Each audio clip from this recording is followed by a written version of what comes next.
What is up, Outlaw Nation? It is Saturday night. That means you are right here watching the ultimate Schmoedown Aftershow. I'm calling, of course. Joining me, as always, is my motley crew, my Brady bunch. It's Boggs, Soul, John. Soul, how are you? Hello, everyone. Doing good. Excited for the guest that we have on today. Just excited for the trivia that we're going to do later today. So I hope everyone's ready to come on later. Oh, they better be. Outlaw Nation, you better bring your A game because we have stepped up the competition for you this week. It's not just these three smug and one beautiful face. We got others joining us. But before we get to the others, we got the first people that got off the plane on the Lost Island. It's John Barr. How's it going, bud? Did you find any food? It's going great. It was very lovely to live out the beginning of Lost, where of course they land the plane peacefully. They all get out and they have a wonderful beach vacation for 6 years and then wind up in heaven or hell, maybe. Very excited to be here, living that exact scenario. And I'm happy to be here.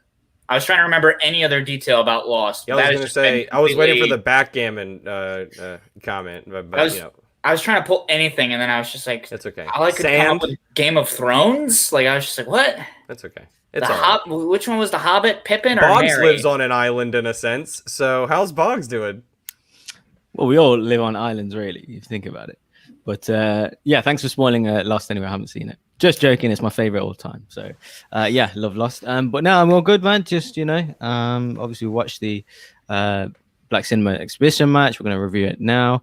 And I can't wait to get to our predictions at the end of the show. And can't wait to hear yours or your guys. And yeah, just excited to have the people on today and see what the chat is saying. So yeah, let's do it. And folks, like we mentioned, we're going to do our Are You Smarter Than a Schmodown host segment. But are you smarter than a Schmodown after show producer? That's the question we want answered today. But the only way we're going to get that question answered is if you get us to the $30 donation level. Get those Streamlabs in. Get those Super Chats in. And we'll get producer Sean to play a bit of trivia with us. And he can run the gambit. This guy knows his stuff. So I'm excited. This is going to be fantastic.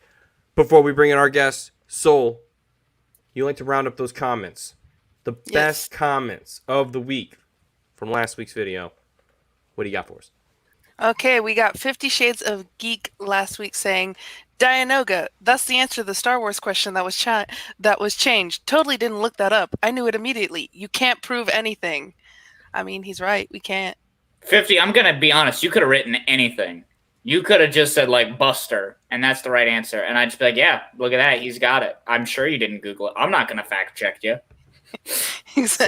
And then we have Adam Jimenez, who said, will always drop a like for my Schmodown crush, Laura Kelly. So, Laura Kelly, you got a crush out there. Speaking of Laura Kelly, John, would you like to apologize to her for lying about liking the prequels? I don't remember what I said about the prequels. Oh. You said you were an expert with them? No, you don't? Yeah. I can be both an expert and have never seen them. Ooh, how dare you? Tushka, dropping a hint. Tushka, welcome to the show in the chat, sir. And we'll see you later. You are out there recording a little secret something, and we appreciate the work you were putting into it. And Boggs, do you want to apologize to Tishka for any myriad of things that you don't know what you're talking about? No idea. Yep. Tushka, how are you? See you later. We got a bit of breaking news. Somebody do the can I get like there we go. Like, breaking news across the ticker. Free for all has been announced. Bam. It's coming in. Is it April? 40 competitors dropping in, battling for points. A title shot April 24th. This is the 4th free for all. I can't believe it. Seems like yesterday Bibbs stood for so long. Seems like just that. I feel like it was just the other day. And now here we are. And he'll probably continue to stand. And this is just going to be a test for these managers to make a decision on who you want, right? Like I'm excited for this. We got 40 competitors. Managers are picking 5 competitors each. this is time to put the money where your mouth is. Boggs, is there anybody you're, looking at, or initially that's like, I mean, last year obviously was the horror free-for-all. So it was Adam Collins, it was Hoyk, it was Corruption. Do you think it's Corruption's year again in the free-for-all, or do you think someone else comes for that title? Yeah, it's a tough one. So we've got I think it's 5 people per faction. 5 per faction, yeah. Yeah, so I mean, for me, the more interesting thing is seeing the kind of shock people that you would think that drops in, like where, oh my God, this Star Wars player is playing, or that kind of thing. So who's going to win it? I've got no idea right now, but yeah, it's definitely a fun announcement. And it's about time it comes back, right? So we've not had it for a while. So obviously they've done the trial period with the horror one, but now, yeah, let's step it up. Let's do the proper one. So yeah, no idea who's going to win it, but yeah, it's definitely going to be fun. Yeah, no offense to the horror one, but sometimes we just like a good old single Schmodown where you can get down with all the, and it's not just because I dislike horror movies. John Barr, you like the free-for-all? I do, and this will, of course, be our first standard free-for-all, like you were saying, discounting the horror one, but the first normal regulation free-for-all with factions on the table. Obviously, the last one that we got, free-for-all 3, that was before this whole new year of everyone having managers, everyone having teammates. That's really going to shake things up, because now, sort of like with that horror free-for-all and sort of the surprise factor of seeing who wound up hopping in to answer some horror questions, now people are kind of limited as far as how many of the incredible people they might have on their roster are actually going to be able to compete. So I don't know, Colin. It's going to be spicy. It's going to be spicy. It's a whole new mindset. That's what we talked about all last year. That was the first part, the entire summer. We were talking about how are managers going, what approach are they going to take when it comes to tackling points? How are you going to get your points? And this is going to this is going to start to put in, a tier system in most of these factions. Really, for the first time all season, we're going to see who these managers really trust. We're probably going to see some people for the first time. I mean, we have the schedule pretty much all the way almost up until that point, so we know who's going to be seen for the first time. So is there maybe a rookie or somebody came in last year who didn't participate in the horror free-for-all that you're like, ooh, they could be coming for that belt? I'm excited for all of the rookies. I want to see a plethora of rookies in the free-for-all, because I want to see exactly how they are, because we know nothing about them yet. And some of them will have played by then, but there's probably going to be a bunch that haven't. So really, it's just the entire rookie class. And I'm excited to see what entrances people are going to create for this. Is Greg Alba going to pee his pants again? That's the biggest question. I mean, I don't know, man. That's just the most dedicated thing you could possibly think of to do. It just to stand there. I can't even. I'm a bit unsure about the kind of no points announcement that Christian made, though. Yeah, that's the next foil to this. It was originally going to be more points, and then he reduced the point total because he felt that the opportunity for 7 points in the championship match outweighed. It kind of weighted the free-for-all too much. But, John, you seem to be twisting your stashy stash over there. You got some thoughts? That's right, yeah. I'm twisting the stashy stash of my mind. I know, I saw it. Yeah, it's one of those things where it's like, on the one hand, technically, I get it. There is kind of that question of like, oh, well, the whole kind of purpose of the free-for-all is to kind of build up to that title shot or that contender shot for the MVP. So I understand hypothetically kind of the argument of going like, oh, yeah, no points, the title shot is enough. But number one contenders matches are still worth points. And those are also matches that are designed to get somebody a title shot. But those are still worth points because they're still gosh dang matches. So the only kind of way in which it would make sense is if the free-for-all was also an exhibition match. But then that would mean that they couldn't do the title match. So, I don't think no points is good. I think, or I guess the MVP gets 1 point, which is, is that the smallest amount of points possible, or is that just standard for a singles match, I believe? Can't give them half, so. I think it's 2 for singles. Who knows? Yeah. Who knows? I thought you knew, John. It was 2 for the singles in previous years, but I haven't really checked the point totals yet for this year. I think, oh, you're right, Boggs. I did write this down. I do believe that singles and teams matches are going to be worth 2 points. So, like, I understand the MVP getting only 1 point because it is one of those weird kind of things where it's like, yeah, they didn't win, but, like, they did do really well, and we still want to recognize that. I still think the winner of the free-for-all should get 2 points. I think that should be his thing, at least 2, if not even perchance 3. But, you know, it's still ways away from April. So as far as we know, by the time we're done recording this show, Christian's going to be like, well, actually, never mind. Here's new point values. And then we'll all look like fools. Right. Hooray. It's a lot. It's a lot to go back and forth on because, I mean, this changes by the day. You know, not too much to say about that. You kind of want to know what you're getting into at the beginning of the season and not have this stuff like changing on a daily basis. But Boggs, if you had it your way, I mean, are you down with how this is structured now, or would you do it a little bit differently? No, it's okay. I mean, I definitely give points for a winner. So because you beat all them people, you know, you last all that time, you win the thing, and then you get a title shot maybe a few months later. Like, you need something, you know, to contribute to your team, right? So obviously, I'm not saying that, you know, the consequent kind of matches would, but yeah, you would think that, you know, you should get a couple of points here and there. But who knows? Hopefully, you know, Christian hopefully change his mind about that. If not the end of the world. You know, like John said, you still get a number 1 contender match, that kind of thing. But yeah, I just want to also give shout out to Drunken Prayer in the chat. Shout out to Chris Barnes UK in the chat. Shout out to Darren Wright. We're full of UK people today, so shout out to all them boys. I knew it. I knew that's why I was shouting them out specifically. I wasn't sure until, because I don't know Darren Wright personally, but then when he was like, oh, yep, Chris Barnes UK, I track it. Darren Wright is apparently about in Burton-on-Trent, so is that right?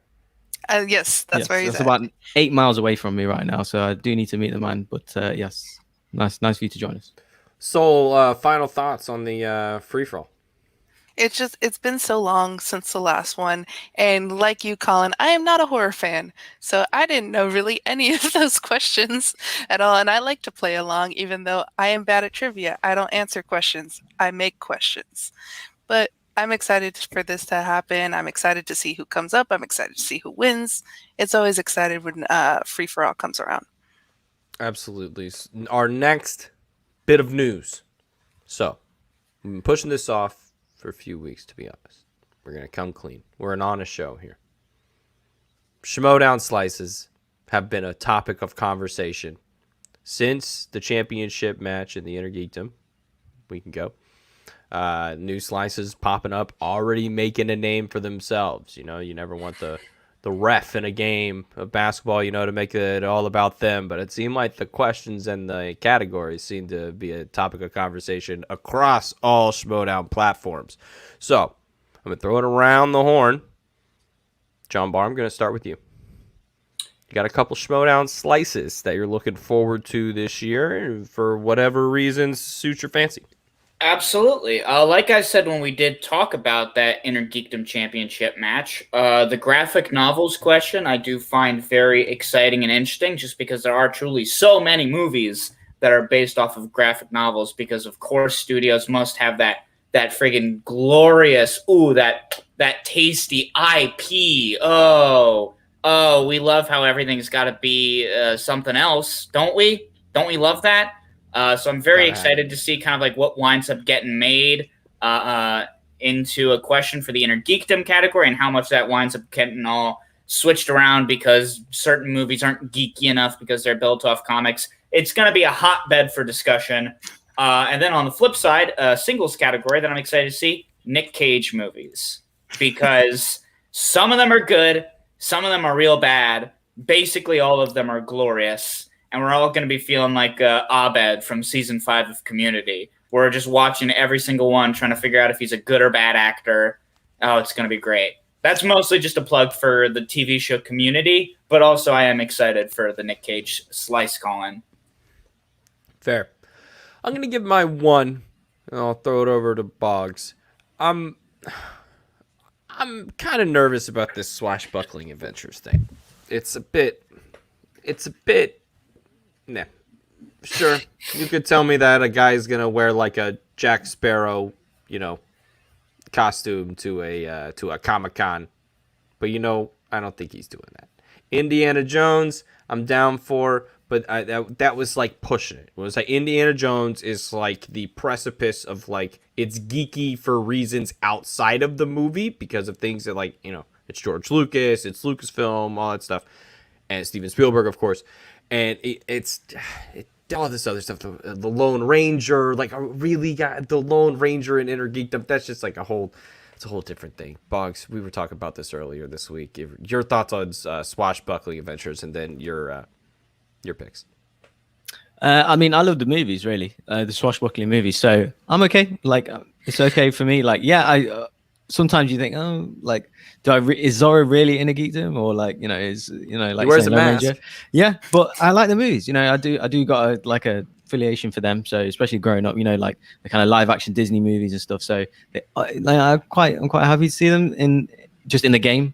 Not sure in a geekdom. I wouldn't mind them in singles. Just like Labyrinth, though. That's what I'm kind of like. Is that? I mean, I know it's heavily Jim Henson inspired, but then is Jim Henson in her geekdom? Then we're like trudging on that. It's like I don't know. Who knows? Yeah, I don't know. We'll ask the IG player when he comes on. But my main slice that I'm most looking forward to is James Stewart. Jimmy Stewart is my favorite actor of all time.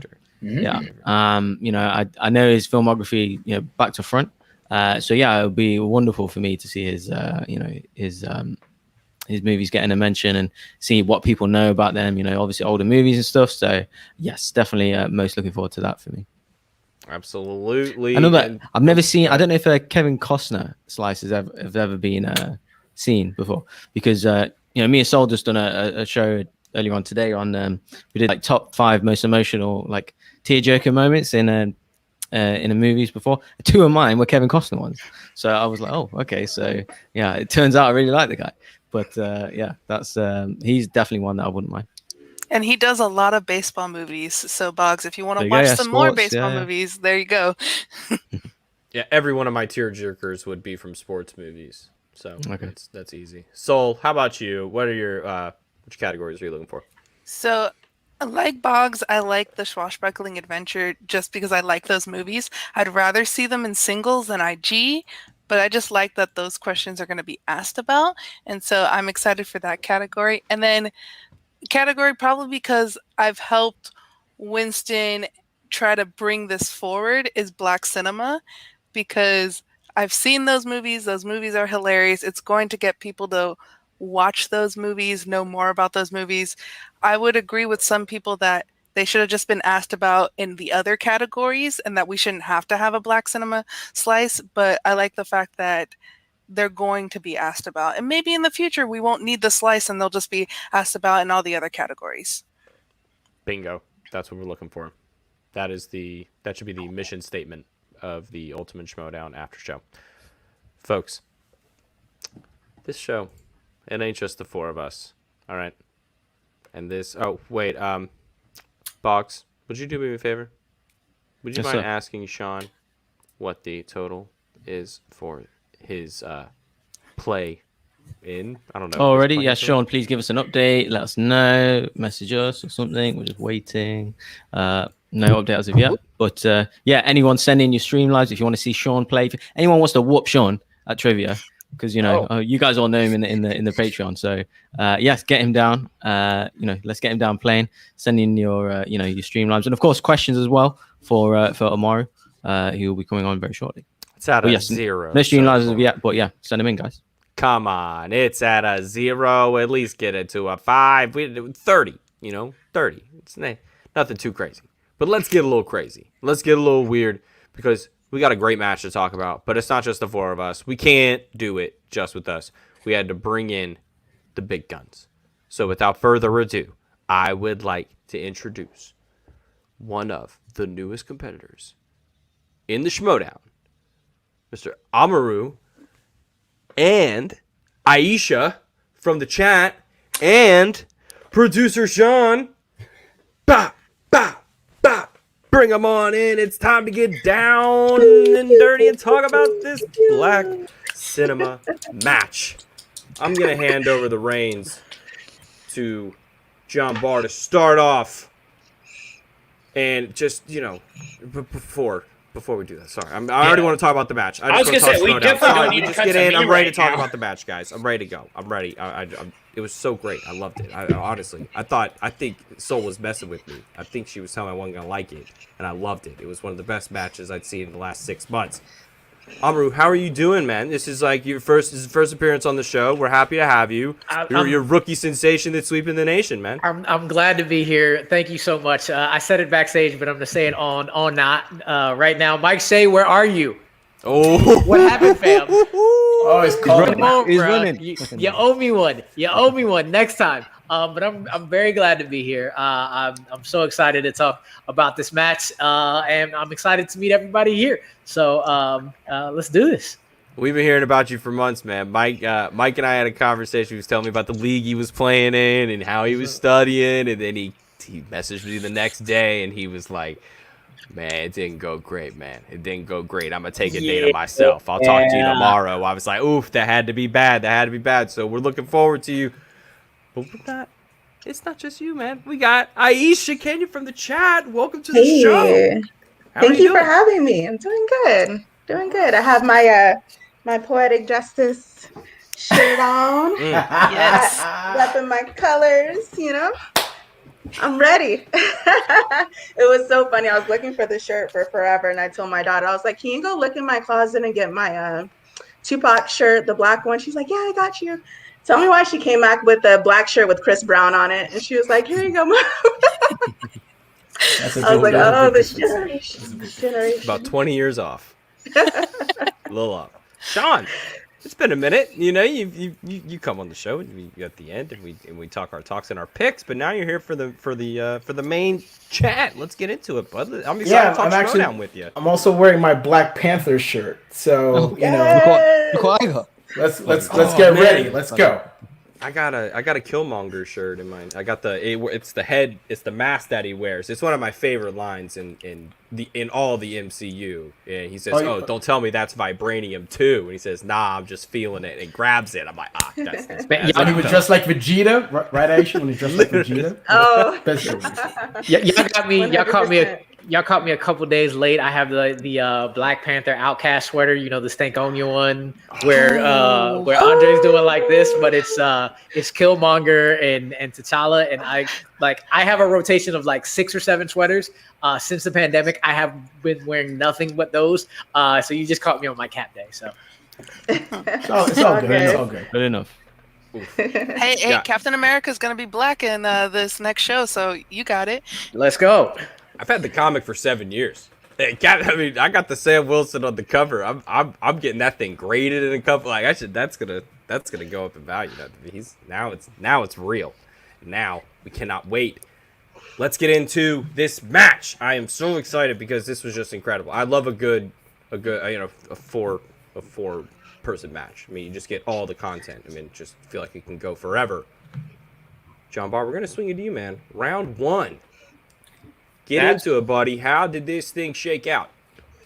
Pretty darn good, Colin. Would you believe it? But we had 4 people that really knew their stuff. On top of the 4 incredible players that we had, those of course being Jay Washington making a return to the game, Jeannine the Machine, longtime favorite, Chance Ellison, one of the original rookie sensations, and of course Klee Wiggins, someone that we didn't get to see a whole lot of last season, but someone who I'm confident we'd better be seeing more of this season, certainly.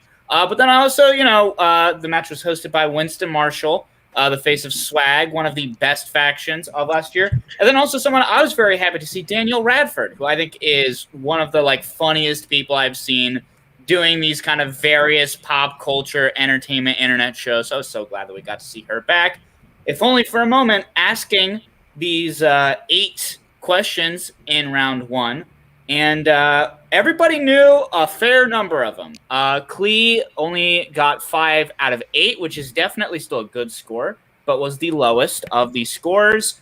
Jeannine got 6 out of a possible 8 questions. Chance got 7 out of 8. And then Jay Washington, proving why he was the original champion of the Black Cinema exhibition matches, got 8 out of a possible 8 points, and then went and got the bonus question as well. It was great.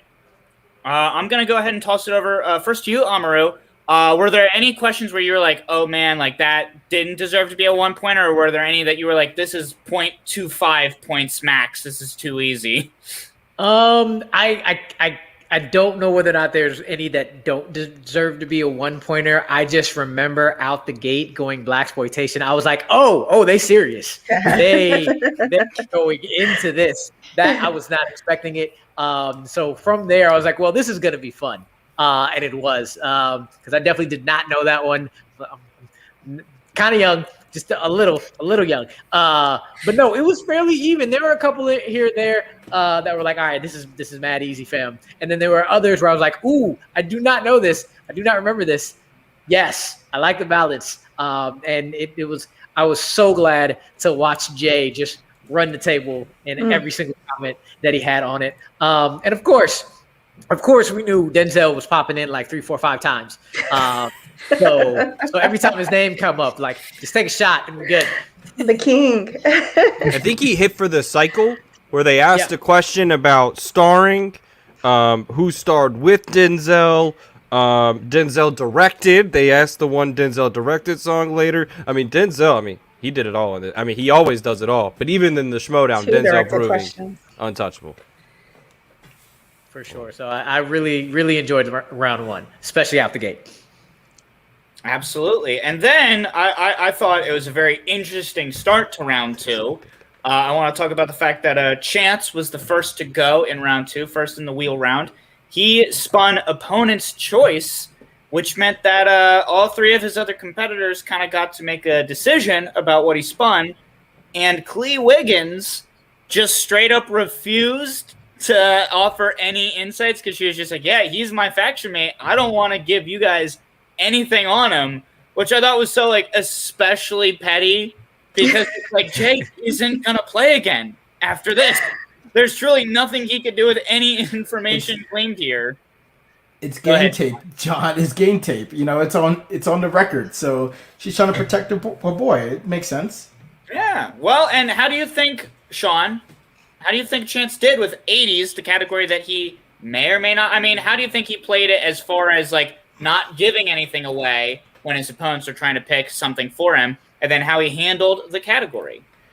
Well, 80s, that category 80s was rough. It was a lot of movies that I personally haven't seen. So even though I'm a kid of the 80s, I was like, oh man, these are some tough questions. So I think he did the best he could. I understand Jay's logic of picking it for him because he's a youngin', as Jay put it. But Chance is a player of the game, so even though he's a youngin', he still got to do his homework. So it's not surprising that he got through the round. And just to go back to round 1, because I want to get kind of everybody's thoughts on what he thought about round 1, is for me, I thought all the questions were great round 1 questions. I personally got 6 out of the 8. I missed the first question because I didn't see that. I hadn't seen that movie, and I couldn't pull the Candyman question. I was like, I couldn't remember the actor's name, and some reason his name just wasn't coming to me. So I would have gotten 6 out of 8. I did get Jay's bonus question right, but yeah, all of them were just really, really good round 1 questions. Aisha, what did you think about round 1? And then we'll circle back to round 2. Oh, I thought round 1 was great. It was well-rounded. What really shocked me was the different questions that they were asking, like the different years, and so I loved that. I thought that was great. Of course, Jay came in there, Mad Titan himself, just blew us away, answering all the questions right. And then, of course, his bonus question, I was like, of course he knows all these answers. So he was amazing. But yeah, I thought it was great. And I just want to shout out to, like, the fact that Chance answered one question, Viola Davis and her snot, and everyone was just like, "How are you gonna do that? Disrespectful! This is Black History Month." But I mean, I saw no lies there though. Like that's part of her. So. Yeah, but like, would she have gotten nominated without the snot, with or without the snot? Would she have gotten nominated? Very good point. That snot kind of got her the nod right there. I mean, like, it was all over there. It was all over. You saw. I feel like the real disrespect comes in later when Clea calls out Forrest Whitaker and his eye. That's when that really was yeah. Yeah. Man. And don't forget the fact that Klee Wiggins was called the pimp, right, in a Schmodown match. I was like, what? Oh yeah, Like, they're I always was the pimp. like- Always the Yeah, pimp. she's But been the pimp. she is, Oh, yeah. I never knew that. I never It's knew hard that. out there sometimes, you know. I It's hard never out there. knew that. Oh, okay. I was like, But Bonds, what do you think about round one? What do you think about round one? Yeah, it was good. You know, it's this was the first kind of black cinema match I watched, like exhibition match. So I didn't know like Jay was that good. You know, he's got kind of the older ones on lock and the newer ones as well. So yeah, his knowledge is quite vast. It's quite impressive. But yeah, obviously Chance holding it down. But yeah, it's overall quite decent. And Clea's last in this round, and obviously coming up to what happens in the match, that was kind of most impressive for me. Oh yeah, absolutely. Con, what were you about to say? Just for me, round one was pretty solid across the board. I feel like I got 4.5 questions right because I also named an excellent martial arts movie. I said Kung Fu, but Wait, I'm sorry. You think you get half a point for just saying You know, a good movie? I was in the No. zone. I felt Is like that what- Did you I get thought that I'd- soul plane question though? Yes. Did you get soul Yeah. plane? Yes. I got it right, and I never saw that movie. I blocked that movie from my memory, so I was looking at it like I was looking at it like, what movie is this? And then I was like, oh, that's why I don't know because the movie doesn't exist to me. So Wow, y'all are hurting my heart right now. I love So Plain. Okay. Damn. That's I got rough. the Last Dragon question. I would have got that in my Yes. sleep. yeah, If you didn't get the Last Dragon right, I mean, I don't know. We'd have to take your invitation from the cookout away for not getting that question. Now I see. right. I might if I was in the match, I might have challenged because Barry Gordy's the Last Dragon. So I would have like if I was being petty, I would have been like, technically that's the full title of the movie, but you know whatever. Nah. Round two, Mr. John Barr. Walk us through it, man. We kind of already went through Chance's 80s round, but Yeah. it keeps on ticking up, man. The excitement never stops here in this round. That's true. Definitely, I think giving Chance, 80s was a little bit of a mistake. I think the age assumptions can sometimes be off, especially if you consider how old Jeff Snyder is and how few 80s questions he's ever gotten in his whole dang life. But then we're moving right along to the next category of Jeannine the Machine spinning away from dramas and getting sports movies, which that was a little bit of a tougher one for Jeannine. She did miss 2 of the questions. She missed the Ali multiple choice with, of course, Will Smith starring. But she also missed the above the rim question. Jay and Chance getting the answer correct too, and then Clea. What was Clea's answer again? She called it black basketball. Black and she's basketball. So basketball. I was just like, is there anything? It can't just be black basketball that you wrote. Can it actually be? But no, you're right. Just flat out wrote black basketball. This round was a little bit tougher. Amaru, what were your thoughts on this round? So specifically the Ali question, I don't blame her because when they put Cassius Clay Jr., I was like, wait, is he a junior? Because I mean, this is easily Will Smith, but is somebody being a little tricky here? I did not know the man was a junior, and then when they put Will Smith in there, I was like, okay, it's got to be Will. But I was definitely looking at it like this. She was overthinking it, and then I was overthinking it, and I was like, okay, it's yeah. So that was a tricky one. I was a little like, come on, Jeannine. It gets a little tougher when you get into the more narrow categories and you got to go deeper into the movies that not everybody has seen. So, yeah. Absolutely, yeah. I mean, it was a tough one. I think one thing that is interesting to note as well is that, like, I think as far as multiple choice, like, steal opportunities that were left on the board, Jeannine didn't really give folks that many opportunities to get kind of a leg up on her. I think she kind of was thinking about the Will Smith as well, but I think going to multiple choice actually kind of made sense in that regard because even though everyone was able to steal it, that's only 1 extra point, which is not really that bad, all things considered, coming out of it. Aisha, how do you think Jeannine played the round? Obviously only getting the 4 points, but considering the way that she navigated through the questions, were you feeling like she did a good job? I mean, yeah. I mean, I think she did the best that she could do. I have to be honest. I was shocked that she got that Ali question wrong. That kind of hurt me a little bit, even after she, was able to go through with the with the different categories. So I was like, okay, Jeannine. It seems like with her, she's those deep cut questions, she really does better at. But then when the questions seem to be a little bit easier, I think she overthinks it sometimes. And I think she kind of got in her head a little bit with these questions instead of just, going with the flow, doing her thing and pulling those answers like she normally does. So I think she kind of got in her head just a little bit. So. Yeah, I think that's totally fair. It's always a little bit of a delicate thing to try and remember that once you're actually in the ring, having to answer those questions on the record, on camera, things can get a little bit dicier. Sean, did you have any other thoughts on Jeannine's performance in round 2? You think there was anything that she should have maybe shot a little bit more from the hip from?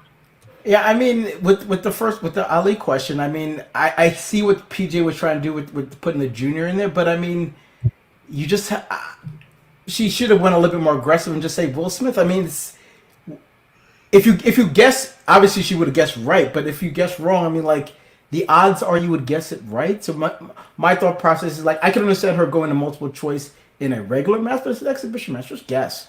What That's what my thought process was on her. Just guess. Fair enough. Colin, Boggs, Soul, do any of y'all have any guesses about how you would have? I'm trying to come up with any segue. You said the word. My favorite thing that Jeannine said was, "You guys couldn't make the wheel look like a spinning rim." And then later, Chance going, "Why is it not purple?" And so, honestly, the comments were my favorite part of this entire match. And the fact, too, that Clea was cursing the entire time. Oh, yeah. That was so funny to me. She just cursed again. She did. She might have. She might be cursing now. Who knows? I think she had 5 F-bombs total, I think 4 or 5. So I do love that at a certain point, Jay and Chance just started counting them as they happened. Yep, that's 3. And Jay was trying to be good about it too, because I mean, Jay hasn't always, played by the rules. At the beginning of his Schmodown career, he was shot from the hip a couple times on the mic, so he knows what it's like. But he would go, Clea, come on, by the 4th time, he was like, Christian is never gonna let us do this. Or whatever Winston said, Christian is never gonna let us do this again. You have ruined this for everyone. Well, listen, I will say, Boggs, I don't know if you have anything else to say about Jeannine, but if we want to talk about Jay and whether he knows the rules now, he certainly knew his comedies for this guy, and that's a good segue. 8 out of a possible 10 points for this round 2. Boggs, how are you feeling watching Jay just continue to kind of just kill it as far as this early part of the match went? Yeah, Jay's solid, man. Just in this kind of genre, he just knows it back to front. So he did go multiple choice a couple of times, but overall, yeah, I mean, he's just really good. Yeah, just for me on that Jeannine thing, that was literally painful to watch when she missed that, because Ali's an icon. He's like a hero of mine. I knew he's a junior. His dad's in the movie. His dad's name's Cassius Clay Sr. That was just a rough thing. And she went multiple choice, and she still didn't go Will Smith. So I knew from there she wasn't winning, basically. So you can't miss that kind of question, let's be honest, when you're playing against someone like Jay. So, yeah, and that kind of proved it in this round. He got that much of a lead going into, I think, Clea was the next one. So, yeah, it was a bit painful, that was. Yeah, absolutely. I mean, definitely, I will say, to sympathize fully with Jeannine, you ask me any question about a sports movie, and I'm definitely going to have to be spending a full 2 minutes just in the back of my mind just going all right, what elements do I know? Is there any chance? Because I'm not good at sports, you see. Aisha, I want to toss it over to you. Are there any other thoughts you kind of had coming out of Jay's round specifically? Or were you just kind of looking forward to see what Clea might be able to do, since Clea was kind of at the bottom of the rung when it came to her in round 2? I was just so happy that we got a major pain question. When that question came up, I was like, yes. Thought that was great. I was like, David Waynes. So that was wonderful. I mean, of course, Jay's a comedian. He got comedies as a round. I mean, of course, he's going to know most of the questions. So, I wasn't surprised. Missed Barbershop. He did. And okay, so that was the one that I was about to bring that up. That was shocking because, hello, Jay, you're from Chicago. What's going on? I mean, but I don't know what happened there. But yeah, that was he did wonderful. He did amazing. That was basically the match. I mean, he should have got that. Should have been an easy 2-pointer, no doubt about it. And that was basically the match right there. The other time he went to multiple choice, I completely understood. But the barbershop question, like how could the way they worded it is like it couldn't be anything else but Could be that. anything else. Yeah, it was. So I was like, I don't know Winston what. was like, I'm gonna take your black card. I'm gonna take your Chicago card. I'm taking it all. I'm taking your barbershop. You shouldn't have been allowed to. Like when it's safe to go back to a barbershop, Jake can't go back in there Don't for a while. ever come back to Chicago. Ever. Yeah, he can't go back for a while. Yeah, I mean, I don't know if this is going too big brain with it, but I think you can argue that a big reason why we didn't see as many kind of like guesses and more folks really trying to play it safe is kind of because of the changed culture of the Schmodown. Now that we've kind of transitioned into this more very like teams-heavy, sports-esque world of the Schmodown, I think a lot of people more generally just kind of look at this and they go like, oh, we can't leave like any room for error. If it's even possible we're wrong, we have to just try to play it safe. And I do want to bounce that over to Amaru as a new rookie in the game. I don't know how long you've been watching it, leading up to now being able to be in it. But is that something you feel like is true of you as a competitor now, where you're kind of going into matches going like, oh, the second I'm even a little bit unsure, like even if it's only 90%, I have to try and play it safe in order to make it 100 to be able to get it right? It really always depends on where you're at during the match and how you're feeling. Like there's definitely times where I will go for a guess because I am like, okay, look, if I have a pretty solid idea about this, I'm not 100%, but if this thing comes up in multiple choice, I'm going for it anyway, and I don't think my opponent's going to steal. So I'm either going to get it and get it right so I don't get mad that I went to multiple choice, or my opponent's not going to steal. So it really depends on where we're at. Nice. And Garth is man. Garth is Killing it, Garth. It's a good one, Garth. But back to Jade's round, was that other multiple choice one the class act question? No, it was the soul man question. Okay. So whenever we're back to the class act question, that's the one that hurt my heart that I had to go to multiple choice for myself. I love that movie to death, but that was also the one that like I was like, all right, the writers are in their bag because they said Dougie Doug without saying Cool Runnings, and I'm like, oh my gosh, what is it? And I saw class act. And I was like, you know what? I'm gonna walk away and go walk a mile in shame real quick because I love that film. Anytime I hear Dougie Doug, I immediately go Cool Runnings. Cool first Runnings. before I go We all Class do. Act. Yeah, and then I saw that I said popsicle. And I was like, this, he has the popsicle in the entire damn film. So yeah, but yeah, it really does depend on where you're at in the match. So it's case by case. Absolutely. Well, I don't know if anyone else has any thoughts to say about Jay's comedies round, but I think we may as well just jump right over to Clea, who, after having a rough round one, got Spinner's choice for round two. She went with the 90s, and we get that class act question. She does try and get it. She doesn't go to multiple choice. She is one who does just try and do the full-on just guessing it, as Sean was saying, and she didn't quite get it. But after that, she got every other question she got asked. Sean, how are you feeling about this, especially since Clea is someone that we didn't get to see a lot of last season? What were your expectations like for her coming into this match, and how much did she exceed them? I mean, considering how the match turned out, she blew me away considering the kind of comeback she did. But I was having a problem with the class act question too. I was like, I couldn't pull the name. I would have needed a repeat because for some reason I was thinking class high. I was like, that doesn't sound right. It's class something, and I was having trouble pulling it, and I was like, oh yeah, it is class act. I don't know why I said class high, but she did a great job in her category. Absolutely great job, and Peggy's saying this. Shakespeare, man. Yeah, that movie was great with Kidden playing it. It was just class act is amazing. Hell yeah. Yeah, I got a class act over House Party. Always class act and a House Party. That is my preferred Kidden play. I hear you. I almost could agree. I can agree with that. I'd have to think on that one first before I agree with you, but Yeah, you can say what you want to say. I'm gonna let you. Oh gosh. All right. Well, I have as well, Aisha. For you, this was kind of, again, like I've been saying, this is the first we've gotten to see Clea in a hot second. And she is currently, and I believe was all of last year as well, under the management of Corruption, who really proved that they're able to know their stuff and help train their individuals. Obviously, we saw just utter domination from Corruption last season. How much do you think Clea getting to have a whole year under the tutelage of Shannon, hanging out with some of the greats that are currently in the game, like Marisol, Adam, and of course Chance Ellison, how much do you think that helped her in going into this match?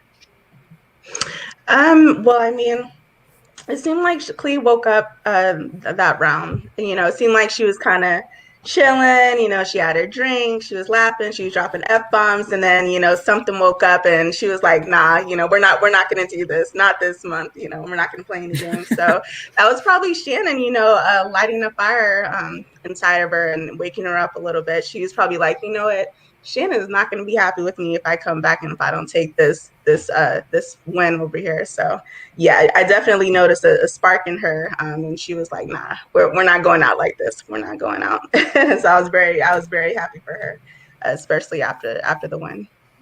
Yeah, absolutely. Oh, real quick before I toss it over to my dear friends Colin, Boggs, and Soul, we have a Streamlab chat to read out. Thank you so much to Ryan Christensen. Hey guys, love the show. Amaru, is there any added pressure being drafted second overall to win now and get your faction points right out the gate in your first match? Or would you feel the same pressure if you were drafted lower? And, we're talking about factions already, and we're just going to bounce it right on over from talking about Corruption to talking about the usual suspects. Amaru, what are your thoughts on Dear Ryan's question? I feel like there's pressure for every single rookie in their first match. The whole being drafted number 2, I let everybody else take it for me. Like I am like, nah, I know what I can do. I'm gonna go in as long as I am playing as best as I can. I know I will be fine. So everybody is asking me that question, and I'm letting them like just take the pressure off me every time you ask it, so you can talk about that, and I'll be like, nah, I'm good. I'll be fine. Inside, I am like, oh my gosh. But no, I'm trying to keep all the pressure as far down as possible, so I can make sure I play how I know I can play. So, absolutely, I think that's the best way to approach it. Yeah. Mm-hmm. Boggs, I kind of want to bounce it over to you. I don't know if you have any follow-up questions for Amaru right now off of the gate. For that question, but I also want to know if you have any thoughts coming out of round 2 for this match, if there was any part of you that was feeling like, oh, this is already like over and done with, or if you were already kind of thinking like, there's significant room for an upset.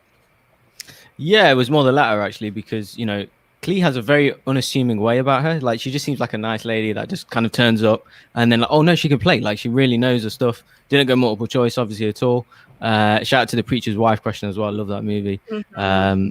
And yeah, just overall, like, pushing Jay all the way. And I just thought she done really well coming from behind as well.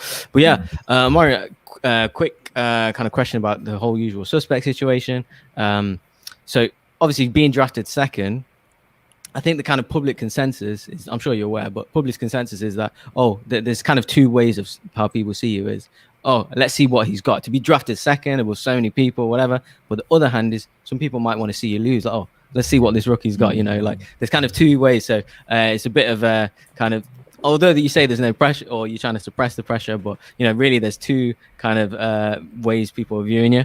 So how are you liking the kind of reaction? I love the latter. I love people saying, let's see him lose. Let's he's not as good as he think he is. He's not as good as people saying he's not number 2. Underrate me. I am perfectly fine with you underrating me, because the second I get a match where I'm at my full potential, you'll know otherwise. And that's what I'll say on that. So go ahead and do it. I am perfectly fine with that. There you go. This is sounding like a swag upset city. He might be a part of the wrong faction. That's how I feel. No. You do not know. Sam has swag to death. And then when you got somebody like Rachel beside you, I mean, come on. So I'm representing them and my faction to the fullest. And y'all will see. So Absolutely. I mean, thinking about that, yeah, like Bob was saying, that round 2 Innergeekdom draft pick, it just makes me antsy for the day that we inevitably, I'm sure, get a match with you against Robert Parker. But more on that inevitability maybe later. Colin and Soul, I wanted to ask you guys as well if you have any final thoughts about this round 2 before we talk about round 3, where there's a little bit more of a change in the weather. I just have to agree with everything Aisha said, that like Clea came alive in round 2, and that's where you could see. And there was moments too I was just like, okay, like either Clea or Chance can take this. Unfortunately, I was just like, my poor Jeannine, who I love with all of my heart. I was like, she's not taking this. But Chance and Clea I was like, they could upset Jay, and then Winston would be happy because he's like, I don't have to say he's the champion of black cinema anymore. So. Pettiness. Absolute pettiness. Colin, I'm going to bounce it over to you to start off our discussion of round 3. Jeannine the Machine, we all love her here. We all think she's a phenomenal player. We're all very happy to see more of her on our screens. This was not her match, Colin. Oh, fully muted. Not even a Question word writer of that. somehow, found a way to make a machine squeaky, Just need a little WD-40 on the arm. And I think would have pulled out a couple of those questions in round 3. Some of them, though, you could just tell. There's a moment in most of these matches, especially in these genre-specific matches, where they bring in the experts on the subject, where there are some deer in the headlight questions, where you just get asked something and you're like, oh, shit. I don't got that in the bank, right? And it's kind of weird to see it when you get deeper into the match. But Jeannine just had a couple too many of those in earlier in the match, and then it caught up to her later. But round 3 to me, I mean, I don't know about y'all, but for me, it's just Clea. So I'll throw it around the horn. I mean, Aisha, this is just one of the craziest comebacks I've seen. I mean, I'm still mad at Soul because I think Soul said something to the effect of like this match was that. I was like, you're putting words in my mouth that I never said. Okay. It was somebody said that I was not going to like this match, and I don't know who that person was. I'm gonna find you. Because I love this match. Like, I loved it. It was one of my favorite matches. So when you said that at first, I was like, wait, what? Definitely sounds like something Sean would say. I think. I didn't say that. I didn't say that. Nope. It might have been a ghost. I talked to the ghost, but I mean, this round 3. This is fire. This felt like a regular season or a championship round. Like, I mean, this was guns a-blazing. It was great. It blew me away completely. But I do have to say, going back to Jeannine, I just think that she got too much in her head. Now, I will point out that beauty shop question, Winston did say barbershop. Said barbershop first. Thank you. Yeah, so she did, one of her JTEs were wasted. But I think even regardless of that question, for whatever reason, she just wasn't going to pull it this time around, unfortunately. But, hey, Jeannine, maybe next season, swag. We'll take care of you. Just say that. Just maybe think about coming home. Jump in to be a star to have a little bit of swag, and we'll do better next time. Oh, wow, that's crazy. I mean, I can't believe you would say that. I mean, who wouldn't want to be on a team with 2 bar stools, sports people? Ooh, so fun. Let's not go there. Let's not go there. Sure. We don't have to. We can go instead to after Dear Jeannine gets eliminated with the beauty shop question. Her 5-pointer unfortunately missed, which eliminated her. And that also meant that Chance got lined up to answer his first question of round 3. Amaru, I'm going to toss it over to you. This was where, obviously Chance, he's kind of been one of the more like dominant figures. He's kind of helped lead corruption to be the incredibly scary faction that it is. But we got to see him kind of get tossed up a little bit against the ropes. How are you feeling about watching him kind of have it to go up against Clea a little bit before eventually Jay also hops in as well? At first, it's kind of just Clea and Chance going up against each other. It's always great to see something new happen, and it's also nice to do it in an exhibition match because it's not as much stakes, but to see like Chance have to fight his way through something with when we're not used to him doing that. while not having the, oh wait, is this screwing up any points or just screwing up his faction? It's nice to see something new. So I was enjoying watching them just answer questions back and forth, and then waiting to see what Jay was going to do after that. So it was very exciting. Absolutely. And I mean, definitely, I thought it was a really intense, really well-balanced round 3 as well. But then, Sean, I definitely want to talk to you about Chance's 5-pointer question, because that was an especially brutal one, I thought. The Bruce Willis, Halle Berry, the 2 movies. I feel like, yeah, I'm seeing across the board. I think we're all kind of in agreement, but I'll go ahead and start off with you, Sean. Is there any world, do you think, in which you would have gotten that one correct? Not in a billion years. Not in a billion years. I think obviously we all probably would have gotten the Last Boy Scout. That was obvious, but then the other one was just did they even start another movie? I guess so, because that's what the question is. But I didn't know what it was. If even watching the match just recently, I still don't even remember what the answer was. So I mean that's how hard of a 5-pointer. Right? Yeah, but that's how hard of a 5-pointer. That was a super deep cut. So I don't blame Chandra for going out on that question. That's a question you're Chance. I don't even know why I just said Chandra. That's a question that you said the Chargers, and I was like, go Chargers, go. No, not go Chargers. That's a question that if you lose on that question, you're like, you know what, I lost. That's a question you're not kicking yourself out. That's the deer in the headlight moment. Sometimes it just happens, right? You just don't know the answer. And unfortunately, I mean, the 5-pointer. That's such a killer. You can't perfect straight. I had to think in the moment. It was one of the things where it makes me think back to last year with the Green Hornet incident, where it's is that really yeah, it really is.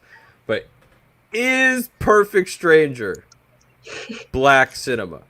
I would what classifies a film as black cinema? I would say a majority of the cast being black, or more specifically, not white. So taking a look at Perfect Stranger, it's a lot of white people in this. I mean, if that's the question, though, you could say the same thing about The Last Boy Scout as well, right?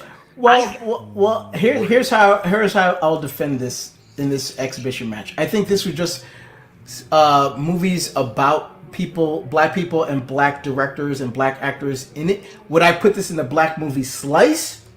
No. But if this is, to me, I'm looking at this match a little bit differently than the slice. This is just celebrating if you're black and you're in this movie, or you directed this movie, or you wrote this movie, then that kind of question belongs in this match. If this was on the black cinema, on the black wheel slice, there'd be a challenge for sure coming. Mm-hmm. Yeah, I agree with that in terms of it's a 5-pointer. You have to find different things to ask, but it's really about, do you know Halle Berry's filmography? That's where this question comes from. And she is 100% a part of black cinema. Right. So I you know what? Even if this came up as a 5-pointer in a round 3 real match, I actually wouldn't be mad at this as well, because it's about Halle. If it was a round 2 question, but a 5-pointer about a black actress who's one of the only ones who's won an Oscar. Do you know her filmography? That is a 5-point question. That's fair. About black cinema. So. Totally fair assessment. Yeah, I'm totally with that. It's more of the Venn diagram of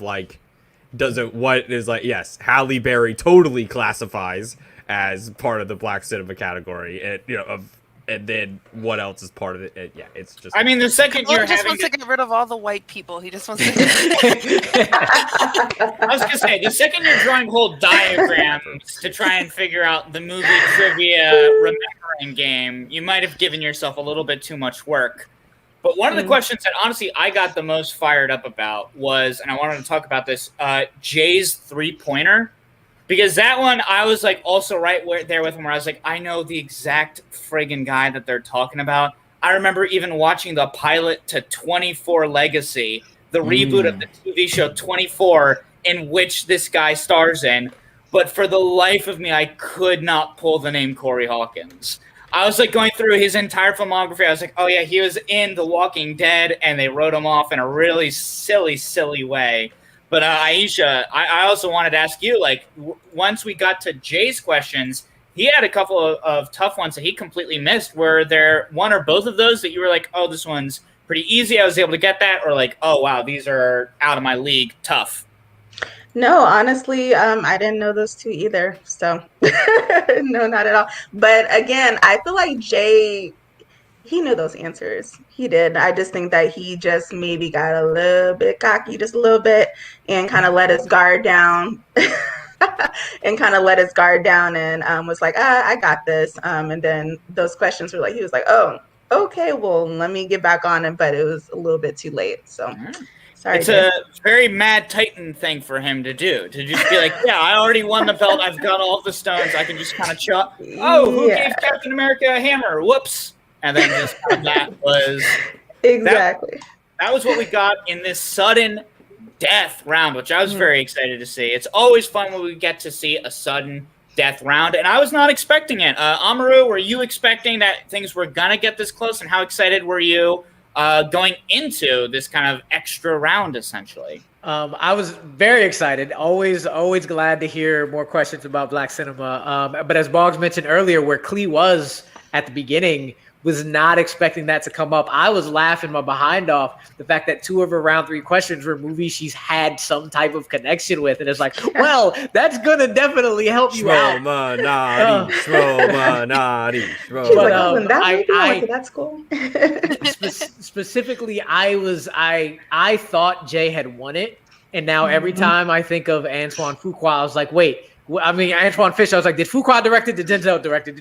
I cannot, every time it comes up, I'm like, wait, I feel like it's Denzel. I think it's Denzel. But wait a second. I just thought about it. I can see why it happened. And I swore he had won it. And I was just like, oh. So like now talking about it, I'm like, wait a second.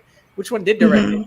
I thought he didn't write anything. Because I couldn't see his hands. I thought he didn't write anything, and I just thought he spaced. And you just couldn't tell if he wrote it down extremely quickly or not. So there was a moment there where I was like, oh, she might have this, because I don't know if he even wrote anything at all. This is not good. Clea was the embodiment of started from the bottom, now we here. Like, literally. And Absolutely. one of my favorite things, like, again, just going off of, like, just Clea being the most hilarious person in this match, Jeannine's 2-pointer was who directed Get Out, and she was like, why don't you ask her who her daddy is? Like, that's a round 1 question. That's a round 1 question. That was like. I thought everyone's round 2 questions in the third round were quite easy, because they all kind of rolled their eyes at it. And then, Clea was the only one to get a 5-pointer as well, by the way. And when Jay missed his 3 and his 5, I was good, because he was super cocky going in, right. He's like laughing and dancing when people are missing. I was like, that's what you get. So went into overtime, and she obviously got the Night of the Living Dead question. I was like, good for you, coming from last to first.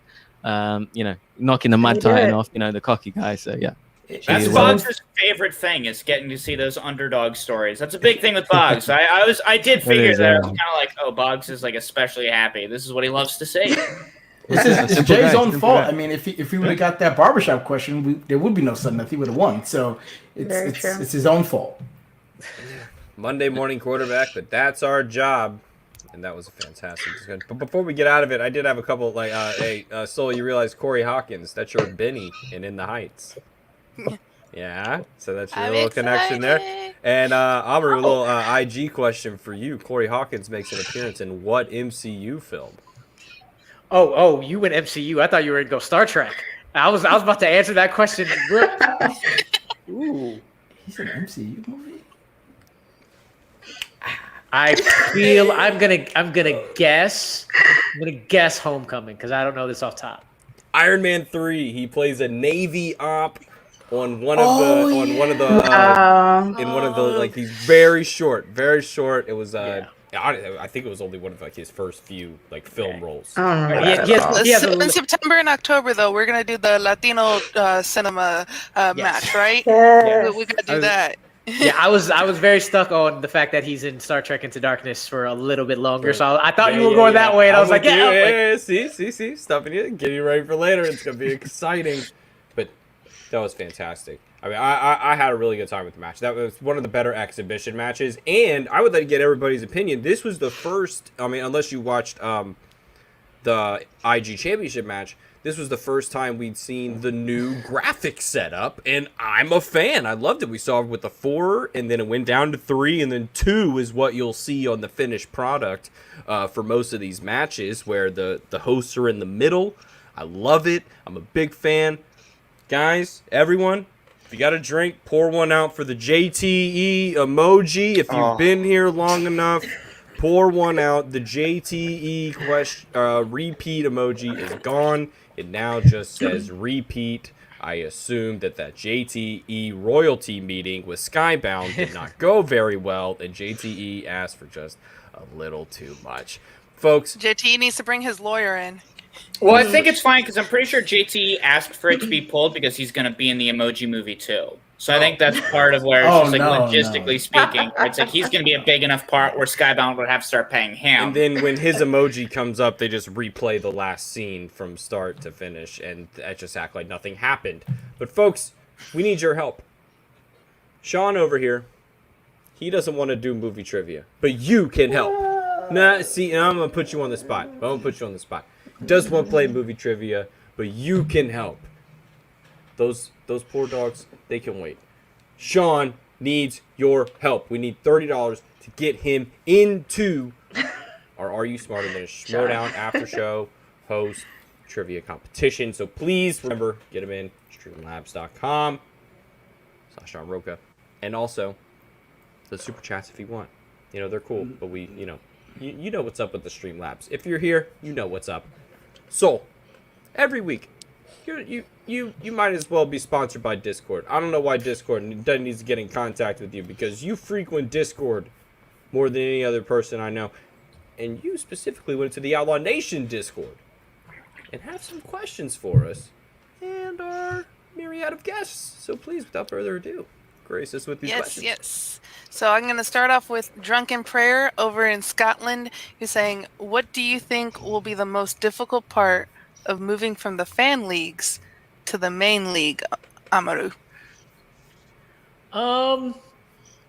For me, I'm gonna stick it to IG. Y'all talked about it earlier. The amount of movies that have been added to this list that need to be studied is going to it basically goes into the overall process of trying to figure out what the questions are like in the fan leagues, comparing them to what they're going to be like in the Schmodown. That's really going to be the hardest thing to, like, am I over preparing? Am I under preparing? Am I looking for the wrong questions? And really just getting back into knowing what the rhythm of the match and the rhythm of the questions are like. Cause I know fan league matches. I know what questions are like. I know what kind of questions are going to be asked.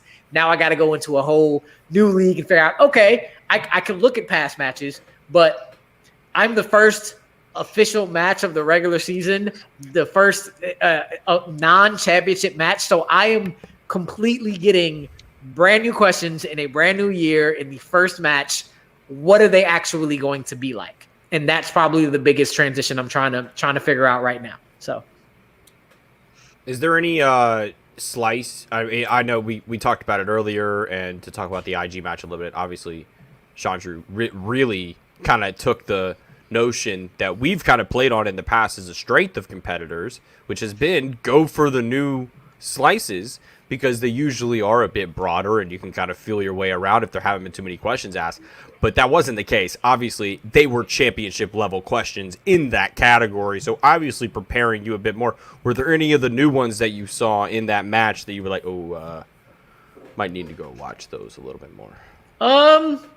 Not to give your hand away, but there were a couple there that I would say a couple of the new broader categories that aren't like specific to franchises. Right. It's a lot of films. You mentioned it earlier. Swashbuckling is a lot lot. Do you know every film that is in that category? Okay, I know every film fantastic. that's in every category, unless they update the list soon. Right.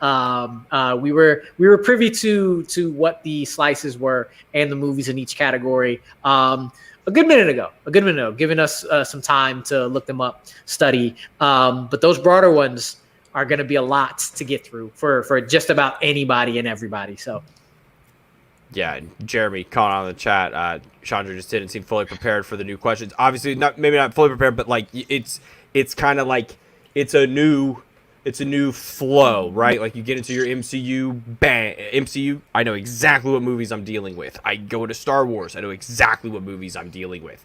This I might know exactly what movies I'm going with, but it's a different mindset because you're pulling from different franchises. It's not as centric as some of these other categories.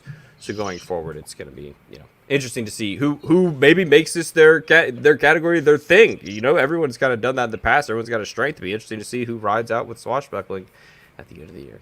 So who's next? And then another one for Amaru. This is Chris Taylor going, what sets you apart from the other rookies in the movie trivia Schmodown? I mean, I am very proud to always bring this up, but I mean, I'm black for one. I love that, so that's why I love being in the cinema. But for the most part, I'm gonna say I wrote this in the fan leagues, and I'm gonna ride this out here. I'm one of the nicest dudes that you'll ever meet. But I will cut you very, very quickly. Especially if you come for one of mine, or you come for me, and I love being able to just everybody likes me even when I go after them, and I enjoy that a lot. I will also take that. My brother is very, very correct. My name is my name is my name is my name. Nobody has my name. Nobody can say my name like me. So that is also a very small thing that kind of sets me apart. I don't think anybody's like me. So. Yeah, Peggy, I saw this comment. Amaru, what do you think about this? A decade IG slice. That's a tricky one. That'd be fun. Oof. That would be the broad. That would definitely broaden a lot. They've narrowed it down to like taking stuff from Marvel and MCU, and especially like the Spider-Man category, and putting them all into one. That would be the opposite, and just kind of exploding it out. I think it would be really, really interesting to see. They're literally taking your brain and making it taffy and stretching it in every different direction. Look, Garth. The men and women who raised me to make sure I don't take anything. So don't come for me. Don't come for mine. Other than that, we good. And then this one is for everyone, and it's from Jeremy Miller. It goes, he's great in the Discord. He's like, what black actor or director do you want to see questions from who you normally don't see get asked about? Around the horn, who wants to go first? Sorry, what's the question? The question is... He's gonna repeat. It's okay. He's gonna repeat. He doesn't listen to me? What?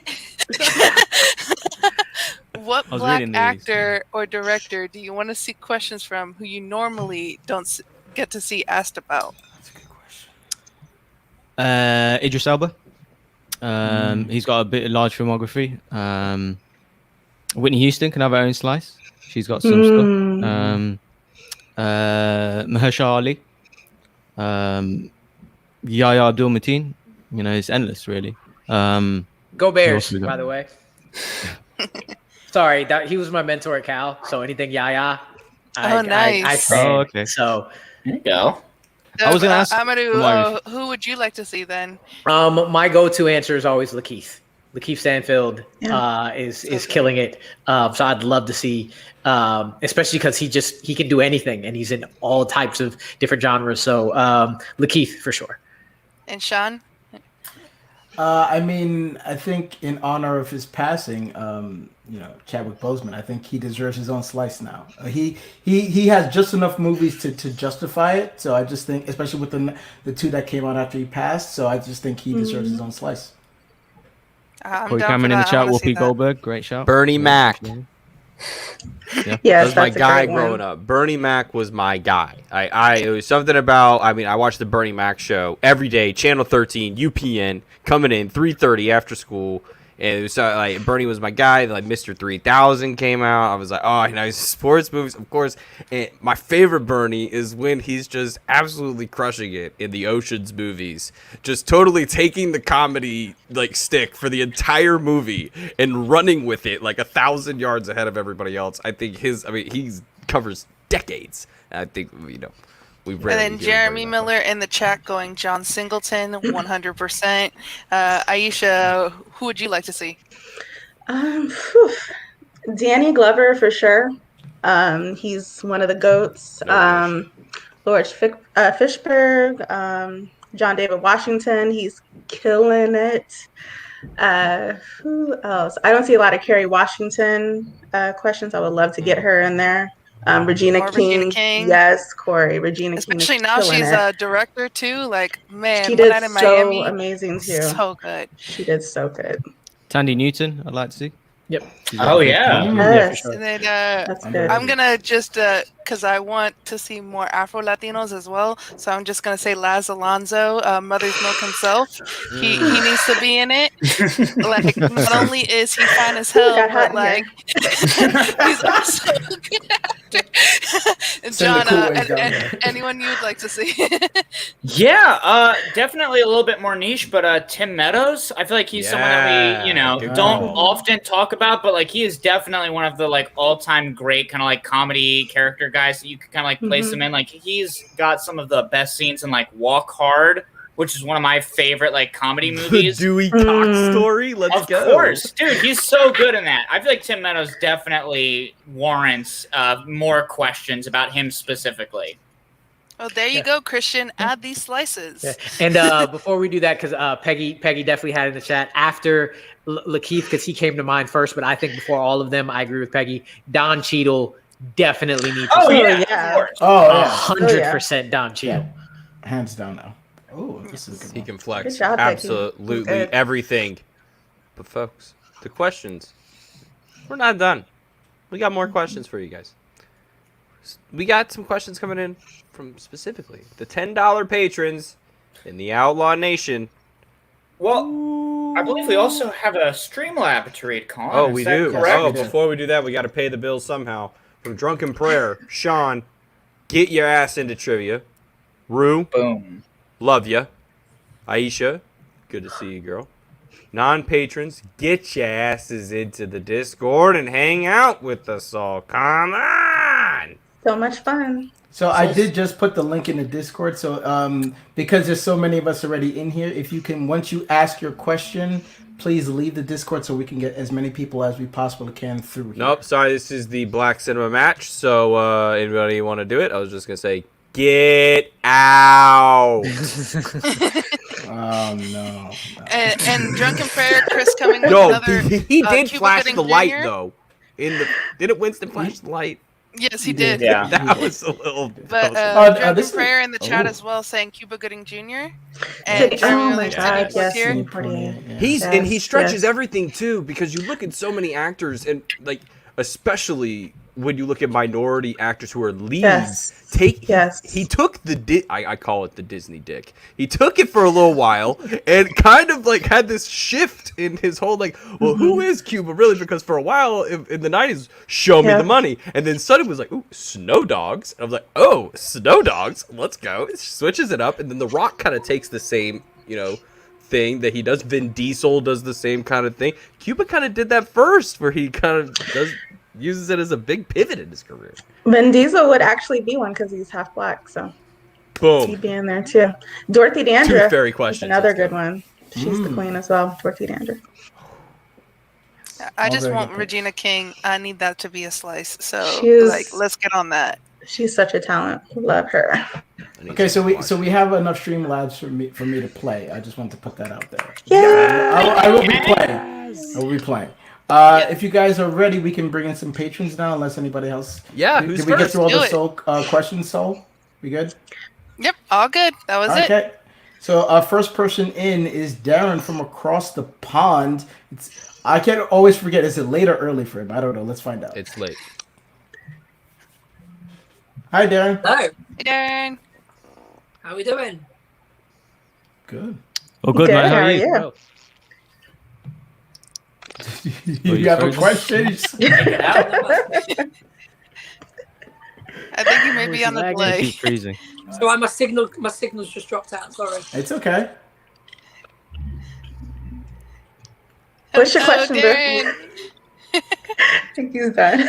Are you okay? You good? Oh no! So no. Okay. Oh no, I think he. Bugs, I'm what's a- going I'm on a- in the UK over there? I'm all right. Wait, I hear him. Just drop him What's out, your bring him back question, in. Darren? yeah, drop him out, bring him back in. Okay, and so you Darren, try- I'm gonna drop you out. try again in the just couple. try again, okay? I'm gonna drop Poor you guy. out. You let him suffer, Sean. Come on. Well, because I could kind of hear him, but not really. So other than that, the person who kind of really runs this place, even though it's on John's channel, it's really his channel. Brennan, how's it going, Brennan? Brennan Nation. Up in here. Yes. Sorry, that's just my mom in the background. Hi, Mama Brennan. Hi, Mom. They say hi. That's how it is around here. It's all good. She kind of waves, so it's all good. So, that was quite a match. That last question, I was so surprised that Jay did not get Night of the Living Dead. Because I figured that one would be pretty good. But so I know that going into this, the idea of the black film category was a bit controversial to a degree in the sense of what films are black films and what films aren't. How do you think that they did with this match? Deciding what fit the bill. Amari, go ahead. I think they did an amazing job. They did a really great job last time with the exhibition match. And it's some people think it is a fine line. But I think Winston for me kind of summed it up the best when it's talking about if it's a majority black cast, a black director, or if it doesn't fit those criteria. There's movies that just have a feeling. Like, you know, it's a black film, even if it's not majority black cast, if it's not a black director, it's there. And I think PJ and the writing crew hit up who they needed to hit up to make sure they were doing it right, had the right movies in there, had the right questions. I think they did an amazing job with it. Okay, cool. Yeah, like just immediately thinking like Blue Streak. I would count that, even though it like Yes. because it has that feeling. Absolutely. It has that I agree with you, Phil. So were there any that you felt were kind of like not sure about that particular film? Yeah, well, Colin mentioned that one earlier, right? The Oh, you mean the Halle Berry Bruce Willis one, right? Yeah, but then I'm totally with Amaru's. I'm totally with it. Like Halle Berry, it's a Halle Berry movie. The category was Halle Berry. The movie it falls into it, so it's totally like it's in the moment. You can feel like, well, I'm totally not thinking about a movie with her and Bruce Willis in the middle of a black cinema match. Like obviously you can make that assumption and go along with that, but totally with Amaru nailed it with it's Halle Berry. It's a Halle Berry movie. It's a Halle Berry question. Totally rides with it. So I'm down with it. what do you think, Aisha? Yeah, I agree. I mean, Amaru pretty much summed it up.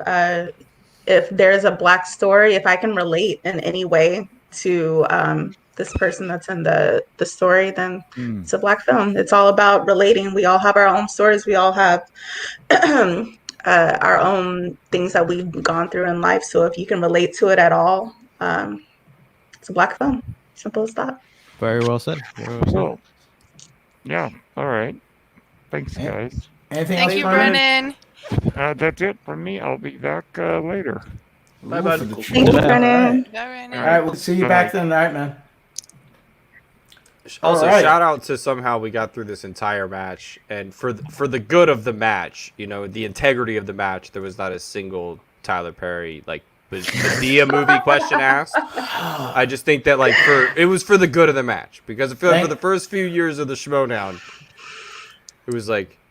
it was basically the only questions they would ask in a black cinema category would have to be anything produced by Tyler Perry. And it was just a struggle bus for years. And so I just felt great at the end of it. I was like, oh, this is great. I love it. Gotta give him a little bit of love though, because I Yeah. mean, Oh, Tyler Perry, 100%. he Give him opened a the category door in for it. I'm yeah. sure it's on Yeah. the slice, given the slice for sure. But it was nice because I felt like it's totally something He doesn't need Schmodown a would have just been like. slice, but you know, I agree with that. I don't want to go that A far. question needs to be asked, but a slice. You know, one or two questions first round. You know. Yeah. Fair. Oh, come on. It's always funny to watch, like, let's name some random person, like Jeff Snyder squirm over, like, is it Medea went to prison or is it a Medea? Now that could be a boo? slice. Medea movies. Medea Now, that was was a great. slice. Yeah, those are my favorite. I would love that. You just heard Oh, Sean's boy. heart. Where Yeah, does I'm that with Sean. Take Care of a I'm with Black Sean Woman? Where does that 100%. one? The whole universe. I'm with it. Well, boy. Let's try Darren again because he dropped Okay. out, came back, and let's try Yeah. him again. Let's see if it works this time. Come on, Darren. Hey, Come Darren, on. let's try it this time. one more time for the boys in the back. I think he's already frozen. Speak. Maybe we can hear you.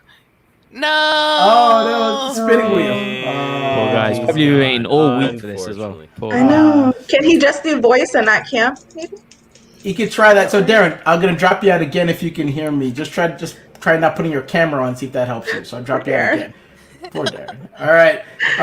So someone else across the pond, Drunken Pear. How's it going? Share Chris. some Hey, of your Chris. chat, please, with Darren. Sorry, I was busy looking up my Tyler Perry questions there for a second. That You Roper's put those- bandings. You put those away. You put those away, sir. You put those away. Hey, Sean, you're in trivia tonight. I know. I appreciate your Streamlabs, sir. So yes, I'm playing. I know. I appreciate it. I'm playing. Hey, how you doing? Chris, what's going on, Spam? Good to see you again. Nice, man. I'm still gutted about you and Ryan Payne beating me in that fucking geek trivia match. But I'm not ashamed to lose. You and Ryan are two of the best geek competitors in the fan leagues. Appreciate you. Fuck, I don't really have a. I have to continue with my dumb questions. I wasn't expecting to be dropped in here. Okay, let's go with if you could pick 4 people from Harry Potter in a band, what instruments would they play? Yep, that's again. Fuck you every week. Bugs, you're gonna answer that one, right? But I couldn't Bugs name you loves 4 Harry Harry Potter Potters. characters, to be honest. That's a lie. You You heard my soul 100% could Probably name the main 4 3, of I'm them. sure. That is a lie. Well, You I could think name it's- 4. Oh, are you even British? Oh, come on, I put a gun to your head, Boggs. You could pull Dumbledore. Don't Am I- don't play with me. Am I right that it's Prisoner of Azkaban, where it's like an open Azkaban? Wait, what is that? Azkaban. Yeah, Azkaban. That sounds like a. Is like Peter a- Pan in Yeah. there too? It sounds like an acid reflux. Yeah, with drug, everyone's like- favorite Oh man. shooting boy, Harry Potter. Yeah, I think Oh, wasn't it no. like in that one where it opens like in Hogwarts with like the kids singing and they're all holding like frogs. So you know, That's the, unfortunately, Alfonso one of them I Cuarón guess one. is gonna have to be playing the frog. So I guess it's probably gonna be what Seamus Finnegan. He's probably gonna be the frog guy in the back. That's just their equivalent of the cowbell. Is instead of just hitting the cowbell, it's just squeezing a frog. So we got that down flat. there you go. So I'm writing I out mean- my entire roster right now. So And Rupert Grint actually has a song for an animated movie, and I was like, wait, Rupert Grint can sing? So I guess he's gonna be lead vocals because that's the only one I could think. So we're gonna have Ron Weasley on the lead vocals. No, I think the guy that played Dumbledore on lead vocals, he could do a good metal voice. Which Dumbledore? Oh, good point. Ooh. Good point. I love how Rude's still sitting there in the corner thinking about his answer. Like In my head, there's only one, but yeah. look, man, feel- I watched Richard Harris, and then you read 3 through 7, and you're like, no way his old self would have been in that cave swinging that wand around. Like if he went up against Ralph Fiennes, I would have been like, Richard Harris, like we need to get you a cane, man. Like this week, but there's just some stuff he could have done. All right, I got my lineup, by the way. Go for it. So my 4 would be Lee Jordan, Fred and George, and Luna, and they're gonna do a music. They're gonna do it. Gonna be like the Linkin Park Jay-Z mashup. oh, yeah. Yes. Numb Encore. There you go. Yes. You do the Vince Carter. It's over. That's it. No more answering that question. What specific song from the Jay-Z and Linkin Park mashup? It's got to be Numb Encore. I feel like Yeah, Luna could make it real ethereal and hit Chris. Oh man, what's my man's name? Chris something. Head of Lincoln Park. Rest in peace, by the way. Chester Bennington. Chad Pennington. Yeah. I feel like she could hit that pretty well. So Now I'm thinking of Luna Lovegood doing Evanescence. see that I was thinking that. I was thinking that as well. That's a good one. Yeah, I got Cedric Diggory as my lead singer, so I can sell tickets. I got Luna Lovegood as my lead guitarist because I mean I could just if she's just be out there soloing for like 40 minutes and she'd be like, oh sorry, the Nargles got me, and I'm just chilling. Goyle on bass because I feel like that would look awesome. Just Goyle just standing there posted for like 3 hours just slamming away on bass. I love how you picked the most minor character there, like Goyle. Really? Who fucking remembers him? Yeah, Goyle, bro. And then Dean Thomas on drums. Shout out Dean Thomas. I feel like he would shred on drums if you just let him go. There's no music class at Hogwarts. That was the we never saw it. I know they had the choir, the frog choir, and all that stuff, but we never saw Flitwick and all them practicing. That would have been nice. I gotta be honest, because Cedric Diggory, that's the character played by Robert Pattinson, right? Right. I went with like a So Joe the Jonas kind of unfortunate thing. question Or Nick is, Jonas. who are the other two people that you're hiring to weekend at Bernie's him so that he can actually sing? Oh my god. Because that's kind of gonna be a key part in getting. You took one of my ones. John, you've got the wrong demographic. I don't think everyone here is old enough to remember Weekend at Bernie's. Hey, all I know about is Weekend at Bernie's and Azkaban. God damn it, again!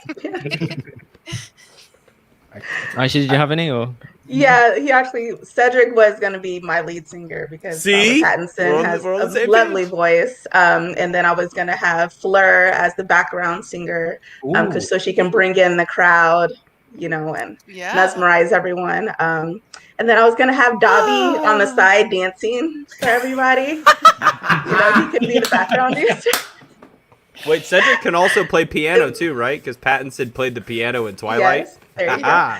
And then I'll have Charlie in the back with the bass, just chilling. That's good. And they could sing "Nothing Compares to You." Will he also have a dragon behind him, since it is Oh, Charlie? of course. We have to have the dragon. We have to. I think you made a Dobby on triangle. Like never got back. Like you can do something. He can dance while playing triangle, and Buzz is like, I have no idea what any of you is talking Literally about. no idea what you guys He's constantly looking for Star Trek or is dead. So I have one. You can get all the male leads to do their Boys to Men rendition of "Let It Snow." That was really good. Love that track, by the way, Sean. Oh yeah! Don't get me started on that track. Don't get me started. Yeah. Now Darren was trying to ask his question. So Amaru, he was wanting to ask you what your favorite Schmodown moment was. I have two. So one is the OG that's probably a lot of people's favorites, and it's Draco clearing the table.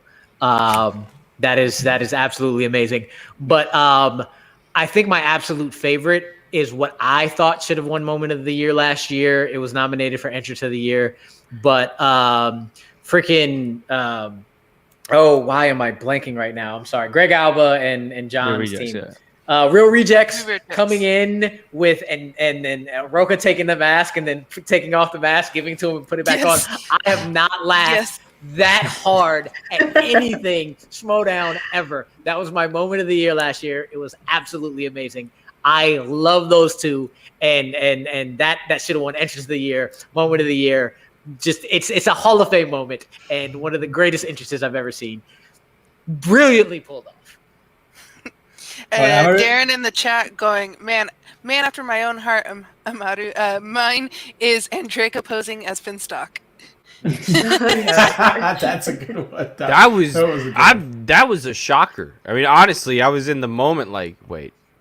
That's not Bobby Finstock underneath that hood. And you're thinking, like, what is going on? That's one of the first real big, like, just pivot moments in the Schmodown. And Draco coming in really just being dominant. Nah. Moment of the Year last year was Shannon breaking up the Wildberries. Rest in peace. Not that they're dead, but rest in peace. Yes, I mean. And also, hey, look, congratulations to one of half of the berries Rosie Yes. Makuga, welcome to the world. Josh Makuga and Amanda, welcome their Congratulations. baby girl into the world this week. Congratulations. She's already the talk of Schmodown Instagram. She's all over the place. She's just unbelievable. Those two are just the best, and wish nothing but the best for them. Guys, Boggs, Soul, John, any final thoughts? Well, I mean, Chris is still here. Anything else, Chris? I'm not sure. Chris, sorry. I mean, Chris is still here. I thought you guys would have dropped me out by now. He's a Well, I was trying to be polite. You know, you're a guest here. So, anything else, Chris? No, I'm just me. You're really nice to me, Sean. Oh, thank you. You're welcome. You're welcome, Chris. Thanks, We'll talk to you later. Bye, Chris. Well, now, Soul, John, Boggs, any final thoughts for Amaru before we let him go? Soul, I'll let you first? guys go. Oh, Yeah, I'll go. So, well, if no one minds, then Amaru, name pronunciation, just so everyone knows, let's get it out there. How would you like your name to be pronounced, or what is the best kind of way to pronounce it? So it is Amaru. You all have been doing very lovely at that. Amaru, you roll the R, very quickly. I have been having my name mispronounced all my life, including by my father. So, Oh my God. yeah, I mean, like I asked him where my name came from, and he was like, "You really think I know where that came from? That's all your mama, all from your mom." Is your mama Latina? Yeah, she was Argentine. Dad's See? black. So. What does your name mean, or what does it come from? Okay, so I've heard a couple of different, like, where it came from or what it means. It comes from, speaking of poetic justice, I was named after the same guy Tupac was named after. Tupac's middle name is Amaru. It's an Incan revolutionary named Tupac Amaru. So it is Incan from Peru. And I've heard the shining serpent, shining light. That's what Amaru means. Beautiful. Nice. Yeah, That's yeah. beautiful. But, mine, like the correct way to pronounce my Thank name you, is Tony. Sol, Thank you. and that means sun in Spanish. So, yeah, I always love seeing like just different names that I'm like, oh, people are gonna have terrible time pronouncing this, but once you get it right, you're like, yes, this is like there's such Very beautiful smart names guy. out there. Yeah, before Yeah, I'm going to pass it to Aisha after this, but we can't let you go without addressing your match. Obviously, you've got a match, big match coming next week. Jesse is a Yes. friend of ours as well. Jesse's What's a friend gonna of happen? everybody. He's a friend of everybody Yeah. in everybody's DMs and comments. That's a quirky merc Profiles motif. and- I think they do that Yeah, on yeah. purpose. I think the quirky mercs, they're like, we're going to get close to you, and then bang, they shank you.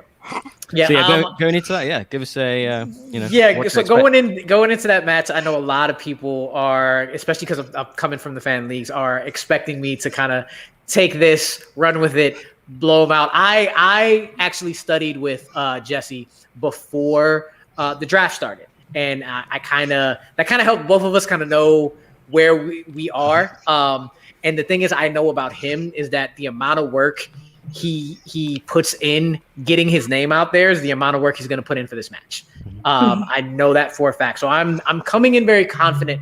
I'm coming in looking for the win, but I'm also not going to overlook him. I again, first match, we don't know where it is. It could be slightly easier than what I'm used to in the fan leagues. It could be the same.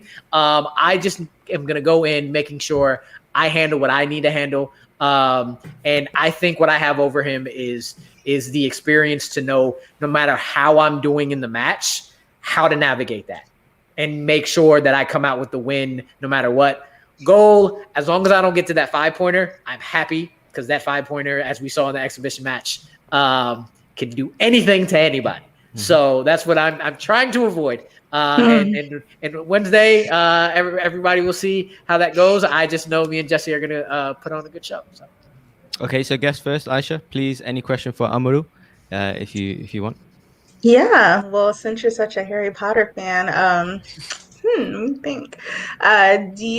What do you think your Patronus would be if you had one? So I did the whole Patronus thing, and I think it was like a hawk or something. Okay. But I don't like connotation, but it's ever since I learned what it kind of was, even though I am not a Slytherin, a snake. That's what I grew up kind of connecting to because it means shining serpent. So it would be a snake, or it would be a small Roo bear because that was my nickname in the fan leagues. So That's perfect. I love that. What house are you? that's why I have this. It's Yes. Hufflepuff all day. The best house. I'm also Hufflepuff. Period. So Best one. Yeah. yes, best. Box don't know what that is. Best one, yeah. Hold no. idea. Not let just It let is- you walk in here with that. I was trying to Oh, join in, yeah. man. Harry Potter, you know. I'm in Slytherin, just so you know. I'm in Slytherin. I'm Y'all- a Slytherin y'all as live well, in- actually. My Hufflepuff scarf Ah, you is should right see. over there because I live in Miami, so Orlando's not too far away from me. So before COVID, I got all of my Hufflepuff stuff over at Universal Islands yeah, of Adventure. I got my nephew decked out, my 2-year-old nephew decked out in the Scully and the bow tie and the socks. He is cute. Hufflepuffed out. So, and Slytherin are good folk. So we all good. Yeah, it's all good. I feel like the Yeah. books make it explicitly are. clear that Yes, they are. Back of the class. No, we don't. Not all the time. Not Yeah, all I've the time. gotten Ravenclaw 3 times. I've gotten Slytherin like 7 times. Taking the test a lot. I've Just never gotten anything but Gryffindor in my entire life. It's incredible. That's what what I've taken every iteration of the test, and I've always Yep, gotten so- Hufflepuff. I've Yeah, always yeah. gotten Slytherin. I think I've taken it 3 times. I've always gotten Slytherin. Sean has the green background. Look at that. Symbolic. Set office lights are red. We're just ambitious. That's all. There's nothing wrong with that. Shout out to comment. Tushka Nice in the chat. comment. I feel your pain. Tushka. But yeah, so any final questions for Amaru before we get him out of here? No, Also, No, not for me. I just thank you so much for being here and talking the Black Cinema match with us, Yes. and hopefully seeing you next week as well. So we're just gonna have Yeah. a Mario 2 weeks in a row. Hey, I'm definitely looking forward to that. So, We'll definitely save you a spot for sure. No problem. all right. Appreciate y'all so much. No worries, man. boys, Thanks so much any- for hanging out. Oh, I was gonna say, sorry. John, any final questions? Anything for Amaru? I guess one quick one to kind of toss it off on this show. I have been notoriously hard on one manager in particular, that being Sam Levine of the Usual Suspects, who did not do great last season. So as someone that is kind of part of this new Usual Suspects lineup, as someone who's actually gotten to work with Sam, do you feel like what we're going to be seeing this year is going to be significantly different? Do you think this is going to be the year that people really start to put some more respect on his name? Do you think this is the year I get put in my place, is what I'm asking? Look, Rachel, the boss lady put it best in a tweet in the very beginning of the season. The fact that people are look, I was surprised when my name was called. I had not talked to Sam at all, but I wasn't expecting to talk to Sam at all. The man is busy. But the man, looking at who we have on our faction and being able to talk to them and speak to them, the man put in the work, and that includes him watching the matches, him researching people, him getting Rachel to help out. Y'all are in for a Suspects year. We are so well rounded. We have the most women on our faction. We have Star Wars locked up. We have IG locked up. We have singles and teams more than locked up. We have a bunch of hungry rookies. Sam did his homework. Rachel was right behind him, if not right next to him. Y'all will see. Y'all will see. Suspects are going to put it down this year for sure. I do have to give Sam that credit. Is that's something I definitely noticed after the draft. I was like, he almost has 50% of his faction be women. And you can't say that for the same with all the other factions. So definitely got to give Sam his props on that. Yeah. When you're right, you're right. We don't have to go down there. That's been talked to death. We don't so have to, but we can also point out when someone is correct. Yes. I mean, the man. I didn't say he was wrong. I'm just saying, you know. I'm Amaru, here to say that the man is right. Amaru, I'm happy you mentioned that you were surprised. That was my question, and then it kind of got 2 parts. The question somebody asked in Streamlabs earlier, combined with what you just said, of like the sense you had going into the draft was not, I'm going to be one of the first people called off the board. So that kind of assures me that, like, we talked to Kate a few weeks ago, and she's like, He's gone. What's going on? We're all going crazy. People's So names. everyone dressed up. Yeah, for real. So I would have been less surprised if I would have went number one, only because Kaiser's crazy. So there was a small little chance. I was like, look, I think I was one of the only people who's like, he's gonna go Mara. He's got to go Mara. Dan's on the team. He's gonna go Mara. But Kaiser would do absolutely anything at any point in any time. So I will be very, very surprised. But if my name gets called first, Kaiser would be the one to do it. And then when he went with what I thought he was gonna do in picking Mara, Sam was talking about Ken Griffey Jr. and Chris Bryant, and I was just in my little zone, just waiting. And like, I think if you've seen our reactions, Christina was already like off doing something, and he said my name, and I said motherfucker so loud, like, huh? You and everyone else. You and everyone else. What? We were like that as well. Yeah. Crazy. So I was very surprised. My thoughts were like, okay, 1% chance of one, and then okay, not two, 3. I was like, okay, 4 is going to be a surprise, but 4 on, I may need to start paying attention just based off of what I'm hearing and who I think is going to be gone already. 2 was the last thing I was thinking. Well, that's totally what I wanted to know, because that's the kind of stuff I like to get to know about the competitors. I'm excited to have you back next week to actually talk about the match and getting into the start of your year, because this is a match that usually, not going to short the Schmodown for anything, but usually when you get a hyped rookie coming in, they tend to throw them, a little scrap, a little softball of a match. Maybe somebody that had like 2 losses the season before, or somebody on the come up for a rookie. No, this is the 2 top rookies in IG coming into the season, putting it down on the cards. And Amaru, we are excited to see you go up against Mr. Swift.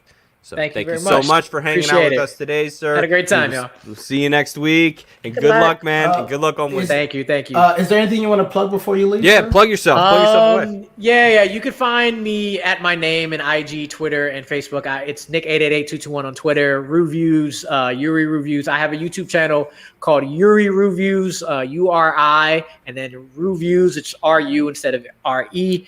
I write for a writer's crew on IG called Bite Size Breakdown. We do movie, TV, music reviews in 100 words or less, like a crew of 9 of us. That's really good. And then every other Monday, right now it's actually on feature presentation for a bit. But on my channel, I do this show called One Gotta Stay. So usually you get like a list of 4 and people choose one of the options to go. And I thought it's a lot harder and a lot more fun to go the opposite way, where you only get to keep 1 out of the 4 options, and the work of the rest of them are gone. So Monday's show, and you get to take that however you want. You could say they're gone from history, they're just gone for you, whatever you want to do. That's the only criteria is the other work is gone from everybody else. So last Monday, we did some Action Legends with Jackie Chan, Jason Statham, The Rock, and Jean-Claude Van Damme. And you pick one to stay. Wow. And I usually do like a little riddle at the end of every episode before I put out the choices for next week. But next week is, speaking of a song that came up earlier, it's going to be male R&B groups that you're going to have to choose from. And one of them is you only get to choose one to stay, and you got to think about it. If any of the members of the group had a solo career and you don't save them, that solo career is also gone. So, it's been real fun. I think one of the most fun I've had is we had an anime episode, because not all of it's anime, but like Pokemon, Avatar, Dragon Ball Z, and Naruto, and all Avatar: of that. The Last Airbender, no question. And then, but Dragon Ball's like a year DBZ. though. And the one I had with which hurt me, which was tough, but yes, I do WandaVision reviews as well, as my brother says. But the one I had with Wizarding World was Wizarding World, Middle Earth, X-Men, or Star Wars. So. It's mad fun. It's mad fun. You rank them. Who would go first? Who would be out first? Who would be out second? Who's your second place? And who do you save in? I love doing that show. any of you all ever want to be on and see it, just hit me up. It's a fun time. That sounds fun. It's an absolutely fun time. When you see the videos go out, just hit me up and say, I want to be on this episode, and we love to have you on. Well, thank you, sir. And like we mentioned before, you'll be back here next week to break down your match. Yes, sir.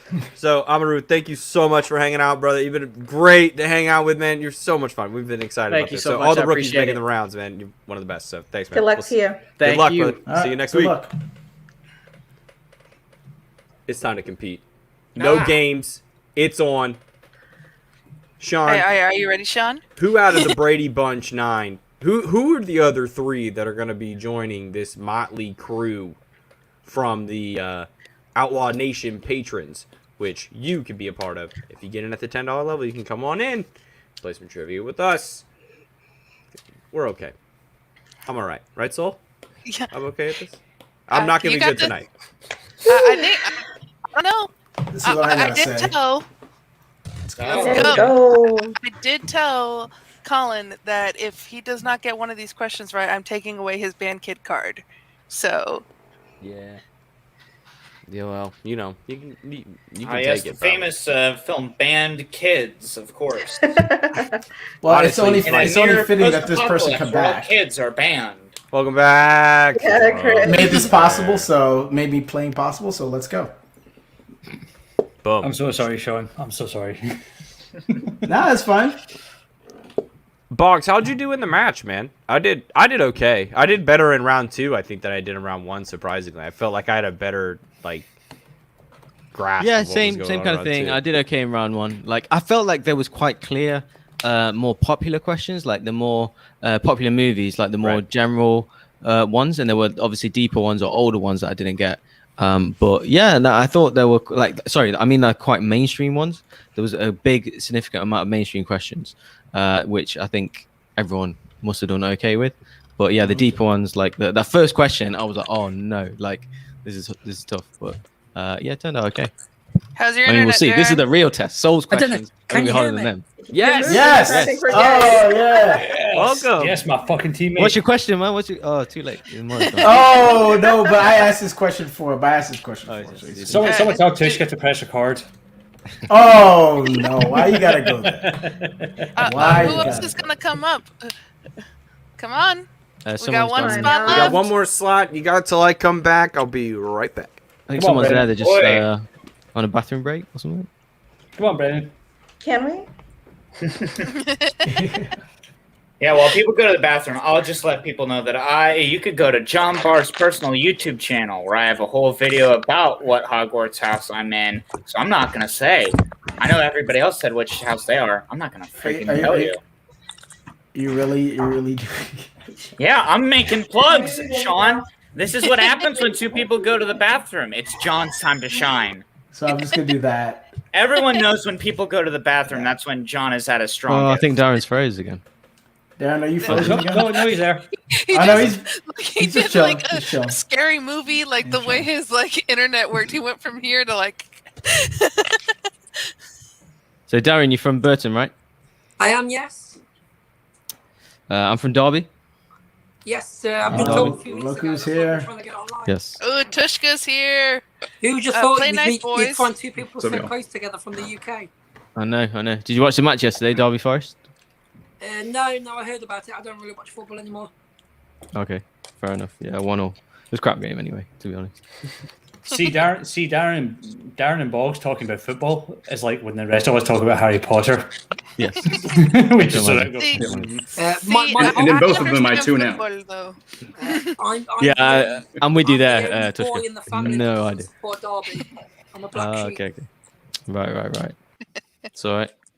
We'll convert you when Rooney bomb the army. So All right, let's do this. I have tabs opened up on every Tyler Perry movie, so I'm good to go. Oh, no. Oh, John's perfect. gonna kick you out, dude. Yeah, you're the one that gives me the answers in the chat. So what am I gonna do? Oh yeah, I'm sorry. I gotta leave. I gotta go help. Accidentally kicked myself out. That was weird.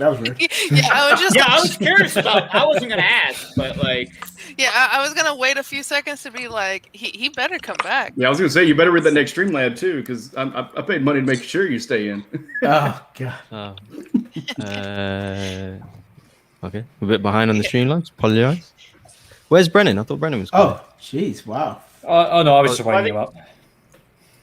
Wait, where's Aisha? Did she leave? Yeah. Yeah, No, she went she's to the back. bathroom. She went Oh, to the okay. bathroom. She's back. There she is. Okay. Woo. We can have one more, right? We can have one more. It's 10. No. You can have No. Oh, we're doing the No. Brady Bunch 9. Brady Bunch 9. Yeah. You're Okay. in. Yeah. You guys ready? That's No. Oh, boy. No, let me open up tabs for John Singleton movies. I'll be right back. So, Tushka, did you send the stream log in or? Yeah, I'm putting. Hang on.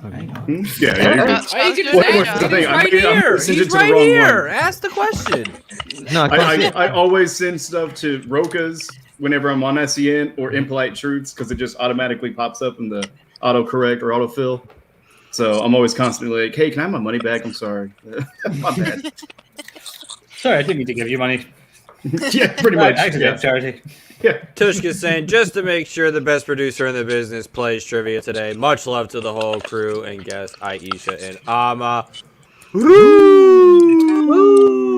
Gotta roll that R, Colin. No. I did. Such a dope name. And then we got another one before we start from Ferris. Just saying Trumpet hello. player, Thank don't you, play. Ferris. It was very generous. Thank you, of Ferris. Thank What'd you say?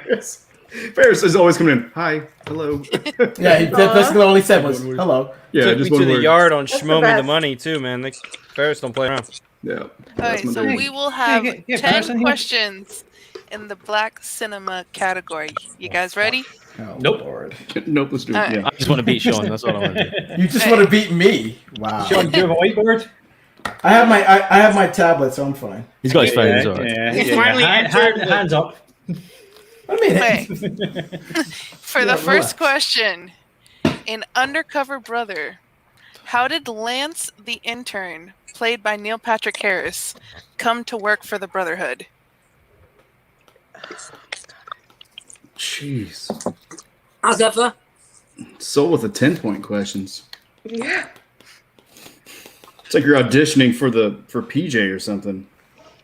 5, 4, 3, 2, 1. Sean.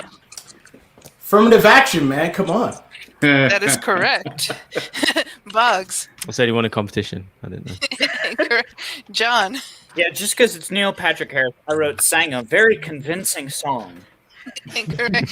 Darren.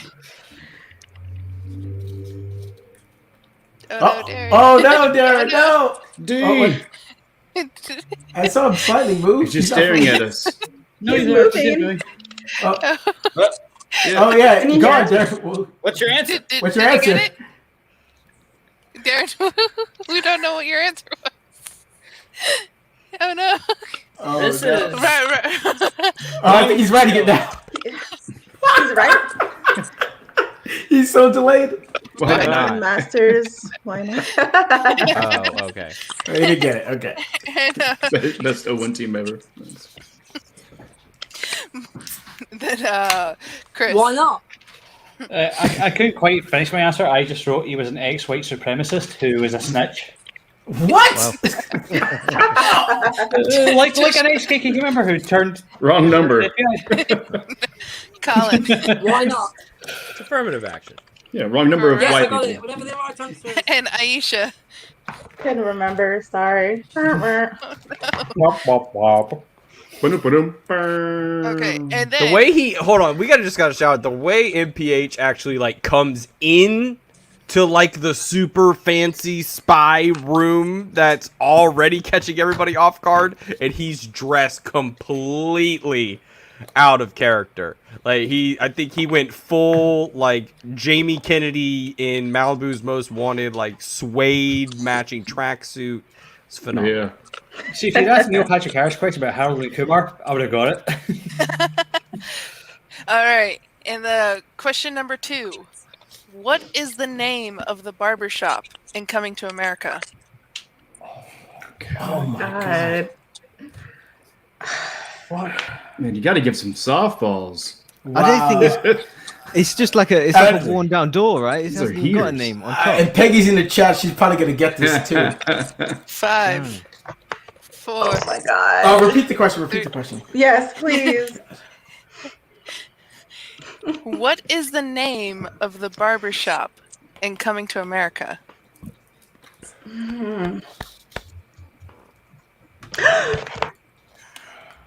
Darren is, I believe, fully frozen at this juncture. I'm just looking at that. Unless he's I just think been he there the is, whole yeah. time. No. He hasn't blanked. His Uh-oh. questions are all can going hear to be him, why man. not? I'm just trying to 5, tell it. I can hear him. 3, 2, 1. Boggs. I said Knicks. I don't know. I just guessed. Incorrect. John. No. Darren, if you're with us, bud. He's kind of Harold. froze. Incorrect. I Chris. hope this is right. I said downtown barbers. Incorrect. Tushka. Not politically correct. 4 dudes and a Jew. Oh my god. Jesus Christ, Tushka. Colin. Oh, I said Andres. I don't know. Incorrect. Aisha. I got this last minute. I hope it's right. Is it Queens? No. And Oh, I Sean. was gonna say, you better Is not it, be. is it Mighty Shop? My T. Sharp. Sharp. My- Oh my god, it was so That was close! close, bro. That was close, bro. Oh my god! Man, good pull. I think you should get a point. I think you can give him that. I think Getting that was like so close. 95% there. I think you can give him that. To be fair. Oh All man. right. Carp, Mighty Next. Sharp. Take Those my lines black gotta be card right sharp. now. They're not Take sharp. my black card right now. Mighty Shop. Okay, Oh. got it. Mighty Amaru Sharp. got it. Oh well. Look who's here now. Oh, Brennan. Hey. Hey, Brennan. For the nation. All right, Well, now we're we're gonna all go gonna win. into I'm our not third winning this question. I'll just do this. Alright. Why not? Which actress plays Billy's Puerto Rican girlfriend in White Men Can't Jump? Oh, I'm playing. I forgot. Oh shit! I know this. Wait. I'm sorry. Can you repeat the question? 'Cause I forgot I was playing. Which actress plays Billy's Puerto Rican girlfriend in White Men Can't Jump?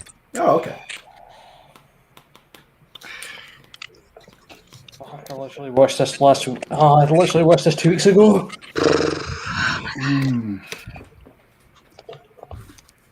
5, 4, Nah. 3, 2, 1. Brennan? Rosie Perez? Correct. Oh fuck! John? I wrote Rosie Perez and I crossed it out. Doggone it. Aisha? I put Rosario Dawson. Incorrect. Colin? Imagine that movie. Holy shit! But it's Rosie Perez. Sorry. Correct. Tushka? Couldn't pull it. Rita Lopez. Chris? Ballpark. I didn't even write down anything. I could picture her face, but I couldn't remember her name. We're sorry. I would have fallen Darren? for Woody Harrelson. Tushka. I'd go with that. Don't be Puerto Rican stupid. princess. Sean? Rosie Perez. She was great in that movie. I was Correct. thinking with all the And sass, Boggs. it would make sense. Rosie Perez got that one. Correct. I think Sean might actually be winning right now. Sean got- and Colin I got 2 are out of 3. tied. Yep. Okay, and the next question. What 2003 movie stars Gabrielle Union and LL Cool J and is considered to be a take on Shakespeare's Taming of the Shrew? You love your Gabrielle Union questions. Hello, Cool J. I thought it was Gabriel. Sure. Someone said that in the chat one of the other days. So I love this movie, and you know I love this movie, right? 5. Can you Four. repeat the question? Yeah. Yes. What 2003 movie stars Gabrielle Union and LL Cool J and is considered to be a take on Shakespeare's Taming of the Shrew? Anybody see this in theaters? No. No, I Just didn't. me? What movie is it? I'll let you know. It's just me? Man, Wow. that's a shame. 5, 4, 3, 2, 1. Brennan.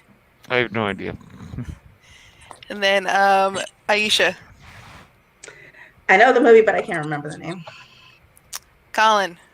It's Deliver Us from Eva. That is correct. Go! Tushka. Oh wow, no. It's not Bring It On. Bring It On Deep Chris. Blue Sea. It is not She Got Game. Wow. She. She? She got game. Is Hey, there that's me. The The Asia remake. Wilson story. Now She I'm got here. game. Street Fighter. Sean Good guess. I didn't know. I don't know. I didn't know. Bugs No, I never heard of it, to be honest. and John? Y'all got I didn't homework. remember that Yeah. name. Say, I Colin think I think was It was taking a fella the and lead. you realised you'd Nice. was gonna made say like don't be a it menace to was South Central. Only thing I can think of when I hear Tammy the Shrew is 10 things I hate about you. Oh Yeah. no. Yep. All right. 5th question. What is the name of the airline Nashawn Wade, played by Kevin Hart, starts to specifically cater to African Americans in Soul Plane? You can I will Yeah. accept just the acronym. The airline. Damn. Oh no, I haven't seen this movie. Oh my god, there's no way. Me neither. God, I can see the outside of the 5, Soul, you gave too much with the last 4, part. 3, No, she didn't. 2, Yeah. Can you repeat the question, so? 1. Repeat the question. You Just repeat? Okay. What is the name of the airline Nashawn Wade, played by Kevin Hart, starts to specifically cater to African Americans in Soul Plane? I can take just the acronym.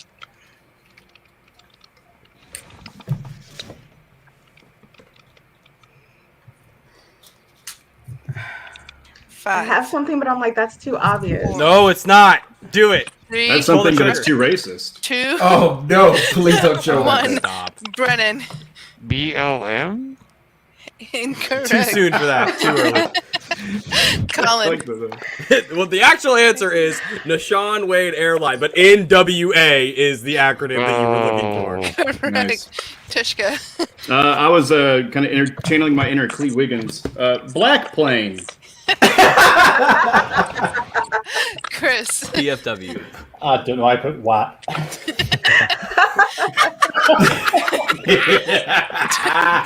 It's a wet ass plane. It's a wet ass The plane. university from a computer. That's a It's a different, wet ass plane. Oh my god. Yeah, that's a Sean. different kind of air. I didn't get it. I didn't get it. Yeah. Didn't see that. Bugs. These aren't the No, questions I thought you'd ask, so. John. Chris, and that's a Aisha. different kind of airplane. No. Colin is taking it away here. Wow. I did love the dance too. Who started doing the dance in the match? Wasn't that Winston? Winston started doing the whole like Yeah. Stewart is coming on board dance. I've never seen the movie, so I have no idea what he was doing. Dude, you got John. You gotta watch that I've movie, bro. actually seen- I've seen On Soul Plane at Amazon least three Prime times. right now, so you can watch Soul Plane on Amazon Prime. The next movie I'm watching on Amazon Prime is Coming to America too. That's the Well, next well, apparently I need to watch the bootleg version though, according to Jay Washington. one, according to True. For our 6th question, who Oh, plays get 1 point. Aaron and Ryan's dead father's secret lover, Frank, in 2010's Death at a Funeral?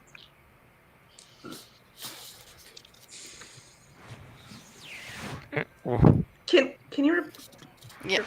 Okay. Who plays Aaron and Ryan's dead father's secret lover, Frank, in 2010's Death at a Funeral?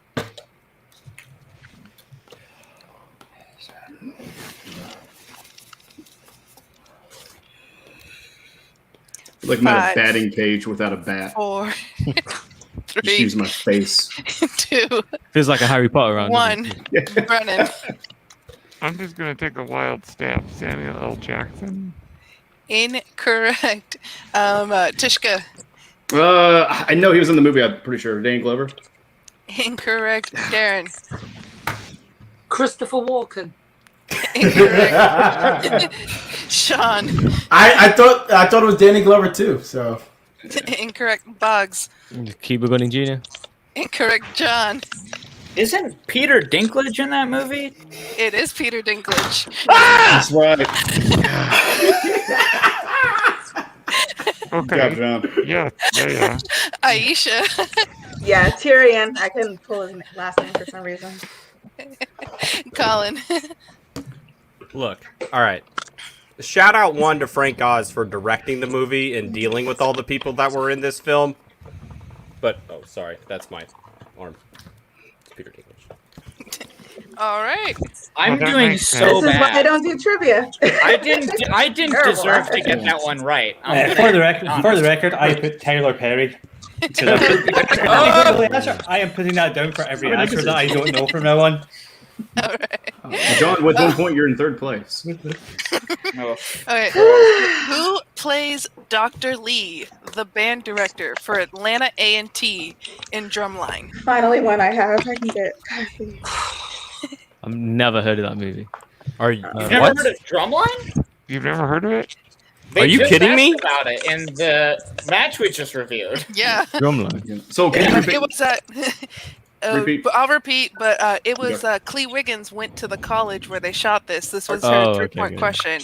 Mm. Not this question, but Drumline was part of her 3-point. Yeah. So who plays Dr. Lee, the band director for Atlanta A&T in Drumline? Oh, what is his name? God. One. So let's just give him the credit it's due. Shout out A&T. to the rim shots from Yes. in the closing solo. I mean Yes. everything in that closing solo from Nick Cannon. Just 5. Yeah. Well, and actually, 4. yeah, learning it all. do we know whose hands 3. those were? I don't think they were his. It was Nick's. They were Two. Nick's Yeah. hands. He did all the work. Good He for did all him. of it. That's hard. Brennan. Yeah. Yeah, he did a great job on it. Keith David?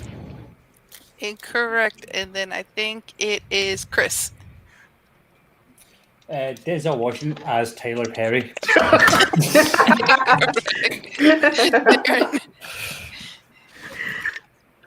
The guy that did the jazz hands in Bring It On.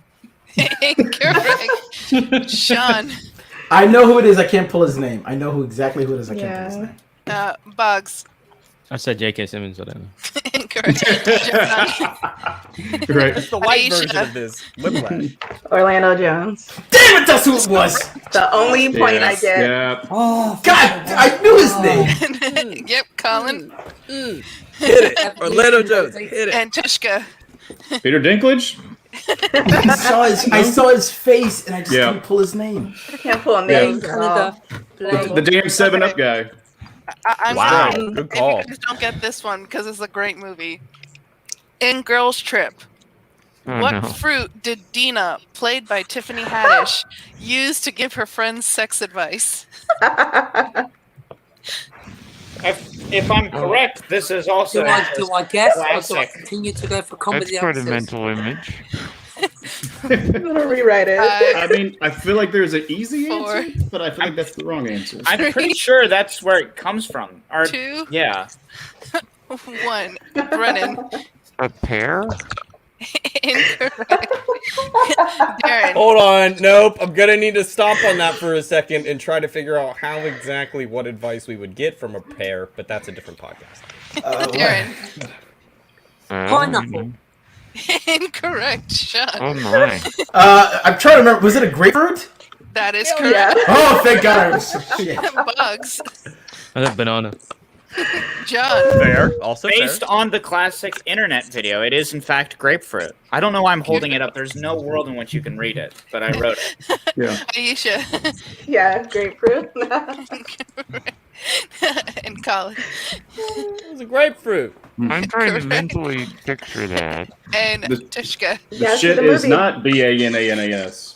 No, and I was really hoping everyone was going for fruits begin with P because I wrote a peach played by Nick Cage. Because he can eat a peach for days. Oh, my No, the God. same peach from Call Me By Your Name. Oh, man. Peach How did nobody go for kumquat? Oh, come on, come on. Because none of us can spell it. Also Okay. true. Now we're getting flagged. Well, sorry. here's the Oh, sorry. here's the 9th question, the penultimate question. Why doesn't Martin Lawrence's character Miles Logan get arrested at the end of the movie Blue Streak for impersonating a cop and stealing a diamond? Can I get a free repeat on that? Because that was a long question. It'll cost you. Why doesn't Martin Lawrence's character Miles Logan get arrested at the end of the movie Blue Streak for impersonating a cop and stealing a diamond? Why was he not arrested? Finally, first plot question, right? This is- That's what I was expecting. I mean, the Kevin Hart soul plane like that. 5. True. Hold on. Repeat the question. Why doesn't Martin Lawrence's character, Miles Logan, get arrested at the end of the movie Blue Streak for impersonating a cop and stealing a diamond? It was a long answer. How many repeats do each of us get? It's a long answer. It's a long answer. I haven't asked one. I feel like, I've gotten almost every one of these right. I needed one repeat. 5, 4, 3, 2, 1. Brennan. The cops saw his movies. Oh, Damn. Jesus! Incorrect. Well, that would mean they liked him if they didn't arrest him. Sean. Yeah. He was on the Mexican side of the border. Nailed That it. is correct. Oh. Bugs. Yeah, I said he's crossed the Mexican border. Correct. Aaron is dancing. John. No. Aisha. Colin. He was just a few inches away, too. The way they describe it, it's like USA is right there, but you're right here. So sorry, I've bro. seen Blue Streak in so long. Tishka. He was dancing too, right? I think. Deep Blue Sea, that was a good one. A motherfucking shark ate me. You're Chris. That's him out, by the way. That's someone. Yeah, Your that was hat good. like a shark fin. You're bringing down my average here, and I resent it. I wrote down because he's sexy. Hey. And he Can you knows. say sexy one more I'm time? so That was annoyed. sexy. I Sexy. thought Thank he you. made it to Sexy. Mexico. You know what? I'm think going to that's take right. that one. I'm taking Give that him a one, point. Yeah, give him Darren's on the board. Darren's on the board. He's in third place now. I mean, I don't get technically get a point because Kevin Hart is sexy. No, oh well, worth a try. And then Let's go. the last question. Good Lord. In Cool Runnings, what happens in the 100-meter Olympic qualifying trials to Darius, Jr., and Yule to make it to where they are not picked to represent Jamaica in the 1988 Summer Olympics in Seoul, Korea? So can I get a repeat on that? Because I have a very specific answer for this one. Okay.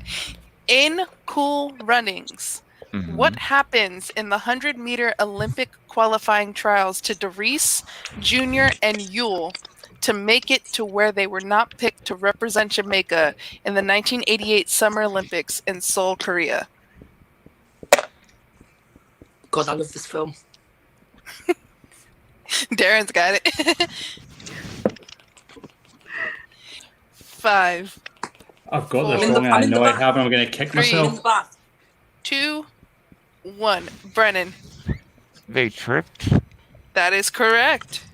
Oh my god. Well, I wrote a much longer answer Bugs. than they tripped. I said the wheels come off, slash it breaks. That's Incorrect. a bit of a. That's the push cart thing. That's not the 100-meter. John. I had a similar thing with Boggs. Aisha. I said trip question mark. Yep. Colin.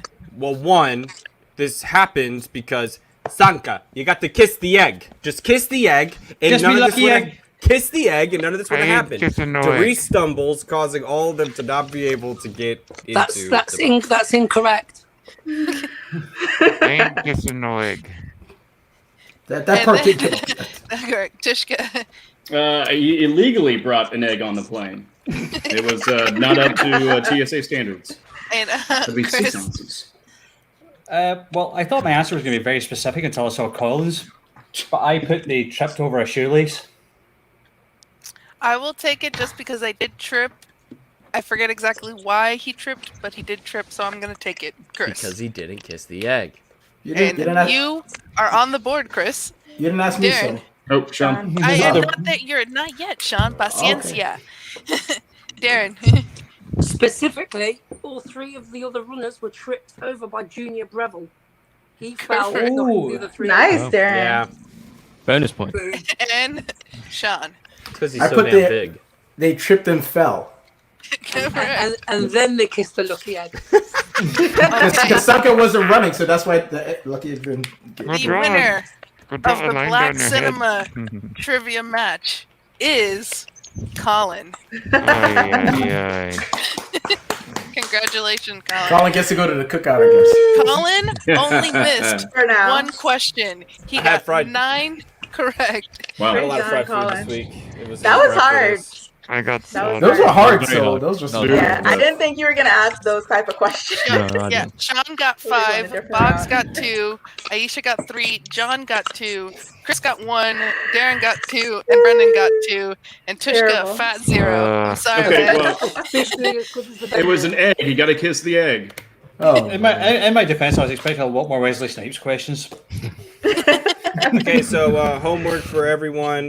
Go home, watch ATL, Roll Bounce. Roll Bounce is a classic. Doesn't get enough love. I think Bow Wow had a really breakthrough moment in that film. I'm just kidding. Roll Bounce is obviously a funny film, but it's not a classic. That's it. That's my watch There's Drumline. Tyler Perry tabs. Yeah, Drumline. Boss, I- you haven't watched Drumline? Go watch I'm Drumline. mad I Yeah, couldn't movie pull ever. Orlando Jones. I saw it Oh, in my no. head. Anyways, so we still got some work to do, guys. So I appreciate you guys Absolutely. coming in. Patrons, thank you so much for hanging out. We love you guys. We'll see you next week. Thanks so much for hanging out. Get those comments in there too after we're done with the live video. And Soul will shout y'all out. But we have some picks to make. Oh yeah, and then Aisha, thank you for joining us for the entire show. Thank you. Aisha, I feel like you're just part of the crew now. Thank You're part you. of the family now. Appreciate it. Sorry I was so nervous in the beginning, but hey. No, all good. Oh, so- Oh, good. You did great. You done great. Please. You You done were great. great, Aisha. Thank Did you you want to guys. plug My anything secret. I'm before you always leave? nervous. No. Not your show with your brother. You want to plug the your show Outlaw with your brother. Nation or I, you know thank you, Discord? Soul. Thank you. I do an Attack on Titan live watch along and review on stereo with my brother every Wait, Monday. Wait, what? I do You do what now? a live watch along and review of Attack on Titan on stereo with my brother every Monday. And follow me on Twitter, Miss Aisha Kenya. I just started using Twitter. I still don't know how to use it, but follow me anyways, and we can The talk. only thing eat you stuff. don't have to let people know about what you're doing is like, just don't let them know when you're eating. Everything else, let them know. Just don't let them know. That just floods the timeline. It's too much of the eating stuff. Aisha, you're welcome back anytime. We love you here. You're great in the Thank chat. You're welcome back you. anytime. Anytime there's a match that suits your fancy that you really love, let us know. Come on and talk about it just for one match. You know, whatever. Just come on back. You got to open Hey, invitation. any Team Swag match? I'm here. Boom. Swag, Drip, swag, drip, drip, drip. drip, drip. Aisha, thank you so much Bye. for hanging out. I'll be Thank checking you. out that Attack on Bye. Titan Bye. review for sure. Thank you. Bye bye. Oh boy, it's that time. This is the first time. You know, we only really did one of these before and it was just one card. We got 4 amazing matches to pick this week. Your MTS picks of the week. Started off topical. He was just on the show. Amaru Moses versus Jesse Swift in an IG match. I'm going to throw it over to John Barr first. John Barr, who do you got? Yeah, I mean, this is tough. Obviously, these are two rookies that don't have any necessarily like game tape as far as the Schmodown itself, not including, fan leagues. So it is partially just trying to look at, again, kind of where they were drafted, the hype around them, plus the managers that are going to be taking them into this, which in this case for Amaru is Sam and for Jesse is Koi. I'm going to give the edge to Amaru. I do believe that, considering that he was already pretty high up on the draft board and then got drafted second, to me that speaks just enough of an edge as far as the way he's been regarded.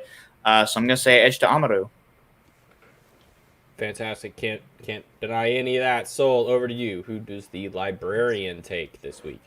So originally, I was going to take friend of the show, Jesse Swift.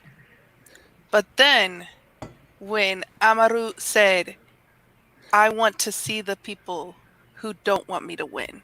I'd rather have those people so that way they can doubt me. And we saw that with Swag, and that's why I told him, oh, he sounds like he should be on Swag. It sounds like he is having that upset city mentality. And so I changed my pick, and I'm also going Amaru. Yeah, I can't doubt you there. Sean, who you got?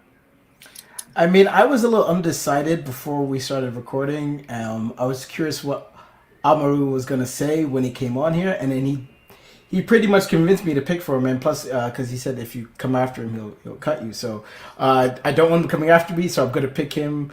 Not all kidding aside, I just think just his lack of a better word, his swag that he came up in here with, and just his approach to the Schmodown just made me like, I think he's gonna take this one. So that's my pick. Boggs, who you got, baby? Yeah. Obviously, I do like both competitors. Both friends of the show now. Hopefully, Amaru is. Yeah, basically based on the fact that he's got a sheer amount of experience on Jesse in terms of just a routine, the type of questions, similar type of questions. We've seen him play. Me and Colin did 6 months ago against our producer. He's not here today, but Mike Shea. I've seen how good he is. The guy, he's a serious player. Obviously, Jesse knows his stuff. He knows his deep cuts. But I just think they're at two different levels at the minute. So yeah, I would have liked to see him play different people, if I'm being honest. And maybe play each other later down the line. But so you like that point I made earlier, though, where it was like there usually would have served Amaru up to somebody who would have been, someone a bit more current in the league, so we can gauge them. Yeah, so we can gauge them. Say, okay, against this person, this is how good they are. Instead of unknowns playing each other. I think Adam Hlavik would have been a great somebody of that kind of stature. Yeah, definitely. Yeah, I agree. I'll go with Amaru, but just based on experience because of what I've seen of him. Man, I mean, I feel like Amaru's going to win, but I almost want to swerve. But if I swerve and I'm wrong, you guys are all up. So, points, I got to go Amaru. We need a cool graphic if we get like a total sweep, like a wave needs to crash over the screen for like all of us picking the same player. The next match, and obviously that's Wednesday's match. Marie Wilson versus Sean Sullivan in a Star Wars match. I believe that's the Monday Patron match, which then will be released Thursday to everyone. Star Wars, I got to throw it over to Pretty Brown Boggs first. My Star Wars compatriot over on We Have the High Ground. Buddy, who you got coming out in here? This is a bit, this is the first Star Wars match in a while where you and I probably feel like we're like, oh, we might have a chance at some of these questions.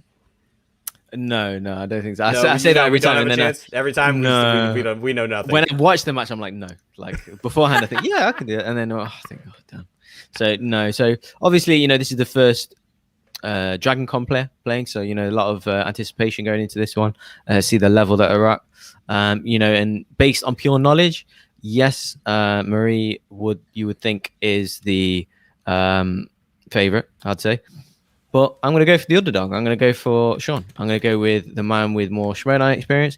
Speaking with Marie, again, friend of the show, lovely girl and everything. But based on what she has said to us, that she isn't too familiar with the game overall, with the rules, with just kind of what to do in certain rounds. Obviously, I'm, presuming she's done the, homework and stuff. But just going in, I just think maybe Sean might be a little bit more relaxed. And I think maybe under pressure he might perform. I'm going for the underdog, and I'll go Sean. Absolutely. I hear the reasoning there, and it kind of feels like the match that we wish Amaru would have had, or even Jesse, because they're both extremely well hyped. They're both first couple round picks. They're not, obviously they were drafted for a reason to get points for their team. Soul, are you taking the newcomer or the veteran? I'm going with the reigning Dragon Con champion, Marie. Boom. Short, sweet, to the point. Producer Sean, same question. Murray. Easy pick for me. Easy pick. John, I love the prequels bar. What you got, bud? That's right. I love Liam Neeson. Liam Neeson's dough. That's right. I think it's tough just because I don't know enough about Dragon Con, and we're looking at two competitors, or one of them has Sam, who is one of the most underperforming managers of last year, going up against someone managed by Shannon, who was the top performing manager. And again, since we're talking about one person who doesn't have any Schmodown experience and someone that does, even if it is 1-to-1, I'm edging it to Sean. I'm ready for Marie to surprise me, but for the moment, I'm going Sean. We got a tie. We got Boggs and John in the Sean camp. We got Soul and Sean in the Marie camp. I'm going Marie. Look, I love Sean. Sean, I love you. We've had many talks, long into darks of the night. But I'm terrified of these Dragon Con players. They are coming in with a sense of, you do not understand how much we know. And it goes back to what we've talked about over weeks and weeks with these rookies. Is this is their vastness of knowledge a hindrance, or is it an asset. I am in the asset camp. I believe them trimming this down to 12 movies is just beyond. It's just incredible. They don't have to think about novels, anything else. Marie, all the way. All the way. Tushka, do they actually fight dragons at these conventions? Yes. Side story, the same person who believes that was the 4-year-old Colin who went to Pokemon League at Books A Million and thought real Pokemon were going to be there. So those two people are showing up at that convention. On to the third match of the week. Swag, drip, drip. Vinny, the Ice Pick Mancuso, making his debut for Team Swag, going up against maybe the hottest second-year player aside from Adam Collins. It's Marisol McKee, and I'm going to throw it over to our reigning swag expert, Soul. Your initial thoughts. I mean, Vinny is going up against the Great Wall of Corruption and someone who has somehow, in half a year of experience, gotten more than this guy has in a year and a half of play. So, I want to, with all of my heart, go for Vinny. I even went back and watched all his matches and went back and watched Marisol's matches. And I'm sorry, Winston. I'm sorry, Aisha. I'm going Marisol. Boom. Boggs, who you got? Yeah, I'll be honest, I'm not too sold yet on the Marisol train. I agree with exactly what Kate said when she was on. I would have done exactly what she done. I'd have traded her for a few first round picks. A player who's 1-on-1 in teams and singles. But we'll see. She's got a lot of pressure that that the league's put on her. And people have put her on a pedestal and stuff. So let's see what she's got. I will favorite her for this match. But Vinny can play. He's shown that he beat Sabrina, I believe. And then he gave a good account of himself for a couple of rounds against Ethan. But yeah, we'll see. I mean, a lot of pressure on Marisol. Imagine if she loses this first match. With all that hype and that trade stuff, and bit of pressure on her. But I will pick her to win this match. Can't fault you there. John Barr, what you got?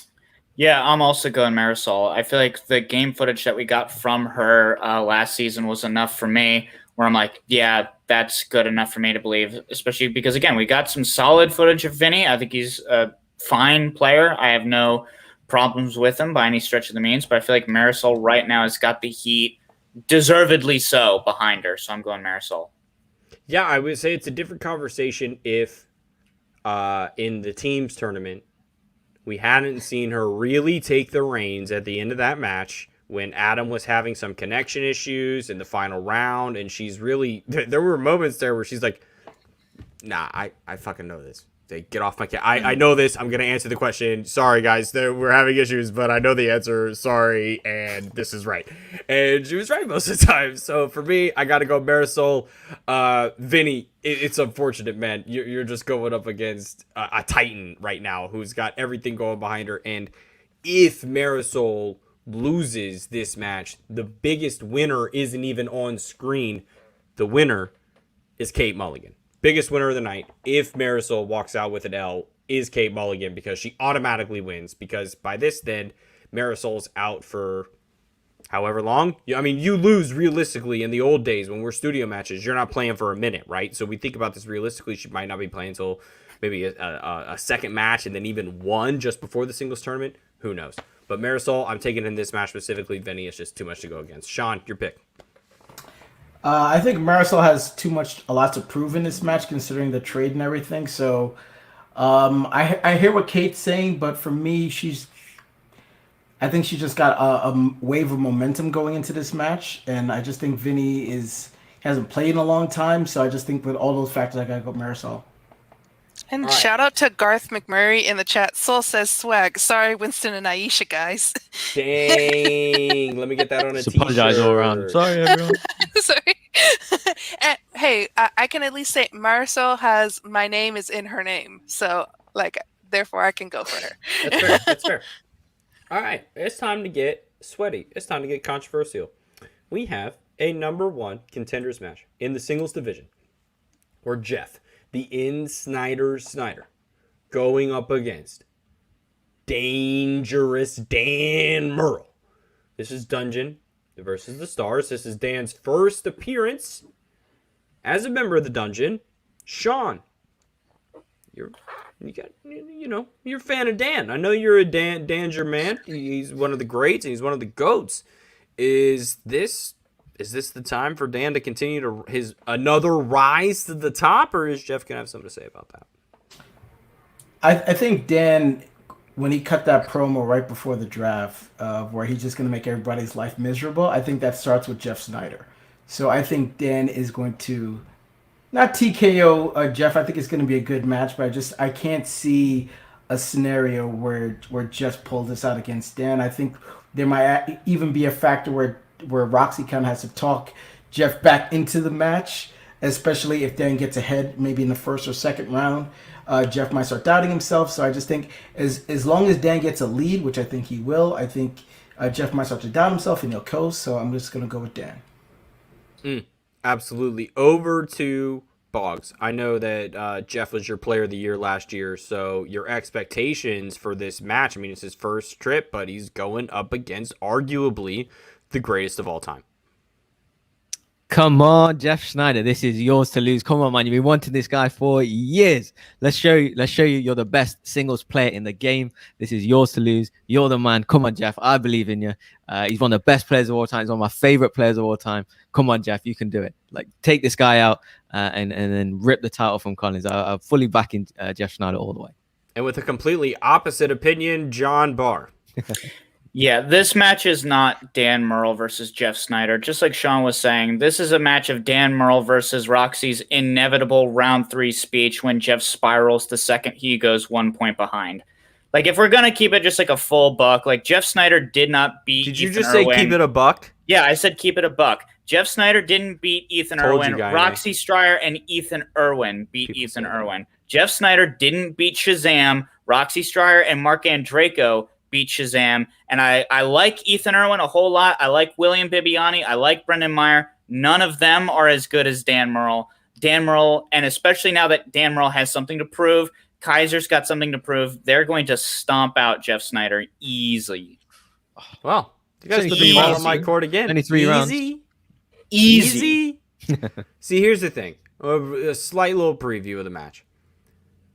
Dan has less holes in his game than Jeff. It's you can't argue it. You can't argue it. It's just in terms of the way they cover things. Dan obviously covered geeky movies for years on which seems to play into being more successful in this league than just covering it on a broad sense. And Snyder's wins haven't come up against players like Dan, who really show a sense of what this league, the best the league has to offer. But I've been talking up Jeff for the last 8 months. I feel like Boggs and I have been out on an island here. This match is when Jeff Snyder shows everyone, look, you can make mistakes and I can make mistakes, but watch what I do when I'm on my game. And I think he is ready to rise to the moment, to rise to the occasion. Boggs, I'm with you. Give me a high five down here. Bop me right here, baby. God damn right, sir. Boom. He's Let's gonna go. win. Come Jeff on, Snyder, Jeff. on forever. Let's go. Jeff Snyder's going to come in here and really put a damper on Kaiser's draft and really make him wonder, did I make the right decision by making all those phone calls? Because Jeff Snyder's going to say, they were all for nothing, baby. That's our picks. What about Soul's Hey, pick? hey. Yeah. Soul. Sorry, Soul. My bad. I was waiting for all that time. Oh, so she wrote it down. I'm Agree. watching the thing. I would say, here's the thing. I'm 100% with Boggs. Jeff is winning. Yeah. It is Jeff's Come year. on, Jeff. He's Come gonna on. We're get skipping the Soul. belts. We're skipping Soul. Colin, skip over Soul. again. Rewind. Call no chronic. Edit it out. Edit Yeah, it no, out. he's getting that belt. Jeff Snyder all the way, baby. High five, I'm just Boggs. I'm just saying, girl. Where you? There you are. High five, Colin. Wait, what's the name of that song? What's the All Patriot? right, you're leaving Soul Leaving hanging. me hanging, leaving me Colin. hanging, man. Wait, what's the name of the Patriot song? I don't want to hear that. All right. I'll mute you. Stop. Once again, the Patriots. Get your trumpet out. Get your trumpet Once out, again, man. Jeff Snyder has to rely on something better than him, the Gangs of New York soundtrack. Wow. Okay, man from Philly. I will to give Colin. I did write my answer in because I'm She typing did. everyone's. That's what I saw. So I was like, oh, Soul's already gone. She wrote her answer in. That was all it was. Soul, thank you for joining Team Jeff. I broke the tie. Jeff had 3. Dan had 2. Everyone went for Marisol. Marie had 3. Sean had 2. Amaru took the sweep. So we got 2 sweeps. And 2 of them are going to be a big battle. So people are either going to be right, people are going to be wrong. We'll be excited to find out next week. But folks, that will do it for this edition of the Ultimate Schmoedown Aftershow. As always, it's been awesome. My Patron is a Basset Hound. I did take the quiz. For anyone who cares, I took the quiz years ago. A Basset Hound is, for some reason, always the answer. I don't know why. I guess I can always smell things wherever they are. Soul, anything you got going on this week before the next time we all convene to talk Schmodown that you got going on? Let the fine people know where they can find you. You can find me over at the Media Sweaties Network YouTube channel. I just had Boggs on for Get Sweaty, where we talked about our top 5 most tear jerker moments that actually Boggs came up with. So thank you so much for that, Boggs. I also am over there every Wednesday for Soul Talk, so definitely go check that out. I'm gonna have Colin on in the future. I'm gonna have Boggs on in the future. Sean has already been on. John, you're welcome whenever you want to come. This week you're welcome. Well, you got your invite, John. Come on. Stop being so bitter. Yeah. I'm not bitter. It's just objectively funny to be like, Colin's on the show, Boggs on the show, Sean's gonna be on the show. John, what's up, bud? And that's funny. That just is. Yeah, exactly. I'd love to be on your show. Thank you. Thank you. And then you can find me here every Saturday with these beautiful gentlemen. There you go, John. John Barr. Azkaban, what's up? John Barr, what are you doing tonight? Can I show you something? I just opened a pack of Pokemon cards. Here's from a McDonald's pack. I got a Snivy holographic. You like that? Sure. He grows up into a larger, worse looking. Oh, but there's Trico. That's good. Trico! That's right. That's what he says. And then a little. That's the sad one. Yeah. And that's a very good one as well. Yeah, you can find me at twitch.tv/John Barr in an hour. I'm going to be doing a show called The Pop-Up. It is the world's first ever pop culture internet show where people talk about things that happen in entertainment. I'm very excited. No one's ever done anything like this before. I can't wait for it. And then my other plugs are down there. I plugged my YouTube channel earlier. Thanks for having me on the show that I'm a part of. Oh, you're welcome. You're always welcome on this show. And if you're ever not, we'll let you know. Boggs, how are you? Ominous. Yeah, I was. Catch me on the Media Sweaties Network. I was with Soul. That was really a fun show. Put it in the chat, Soul. Put the link in the chat. Catch me on here obviously every Saturdays, and catch us on the Pop Culture Universe YouTube page as well. Other than that, see you all next week. Big reviews. We will be having guests on. We obviously won't confirm. We did confirm Amaru. Sorry. The rest we won't confirm. We do have more than one. We'll see tomorrow. So we'll see you next week. Really exciting show. Can't wait. And don't worry, John. I'll get you on some of Soul's. Yeah, you watch Star Wars. You can come on our show every week. But I've seen at least 5-7 Star Wars movies. I would love to specifically just talk about a singular movie with John Barr that he hasn't seen, so that would be fun as well. You can find me everywhere, really. You find Boggs, except the Media Sweaties Network. I haven't showed up there yet. You can find us over at the Pop Culture Universe YouTube channel, where we are dropping We Have the High Ground shorts for the next forever seeable future, dropping little news bits in the Star Wars universe, covering them. It's me, it's Boggs, it's Soul, these lovely faces. If you like seeing us here, you can see us over there, and we'll be sending that all over the Twitter sphere. You can find me at @the_C Morris. Thank you so much, everybody, for hanging out tonight. We love you guys, and we'll see you next week, where we are actually going to get to break down 4 Schmodown matches. You want to see the Ultimate Schmodown Aftershow? You about to see the OGs, because this is what we used to do back in the day. We're ready to cover some matches. We've been itching for it. This is it. It's game week. It's the first week of the season. Let's go. It's time to put your money where your mouth is. And folks, thanks for hanging out. We'll see you next time. Bye. Bye, Tushka. Tushka says he's bringing the box beef next week, so. Bring on, baby. Bring on. So the best tasting Pokemon.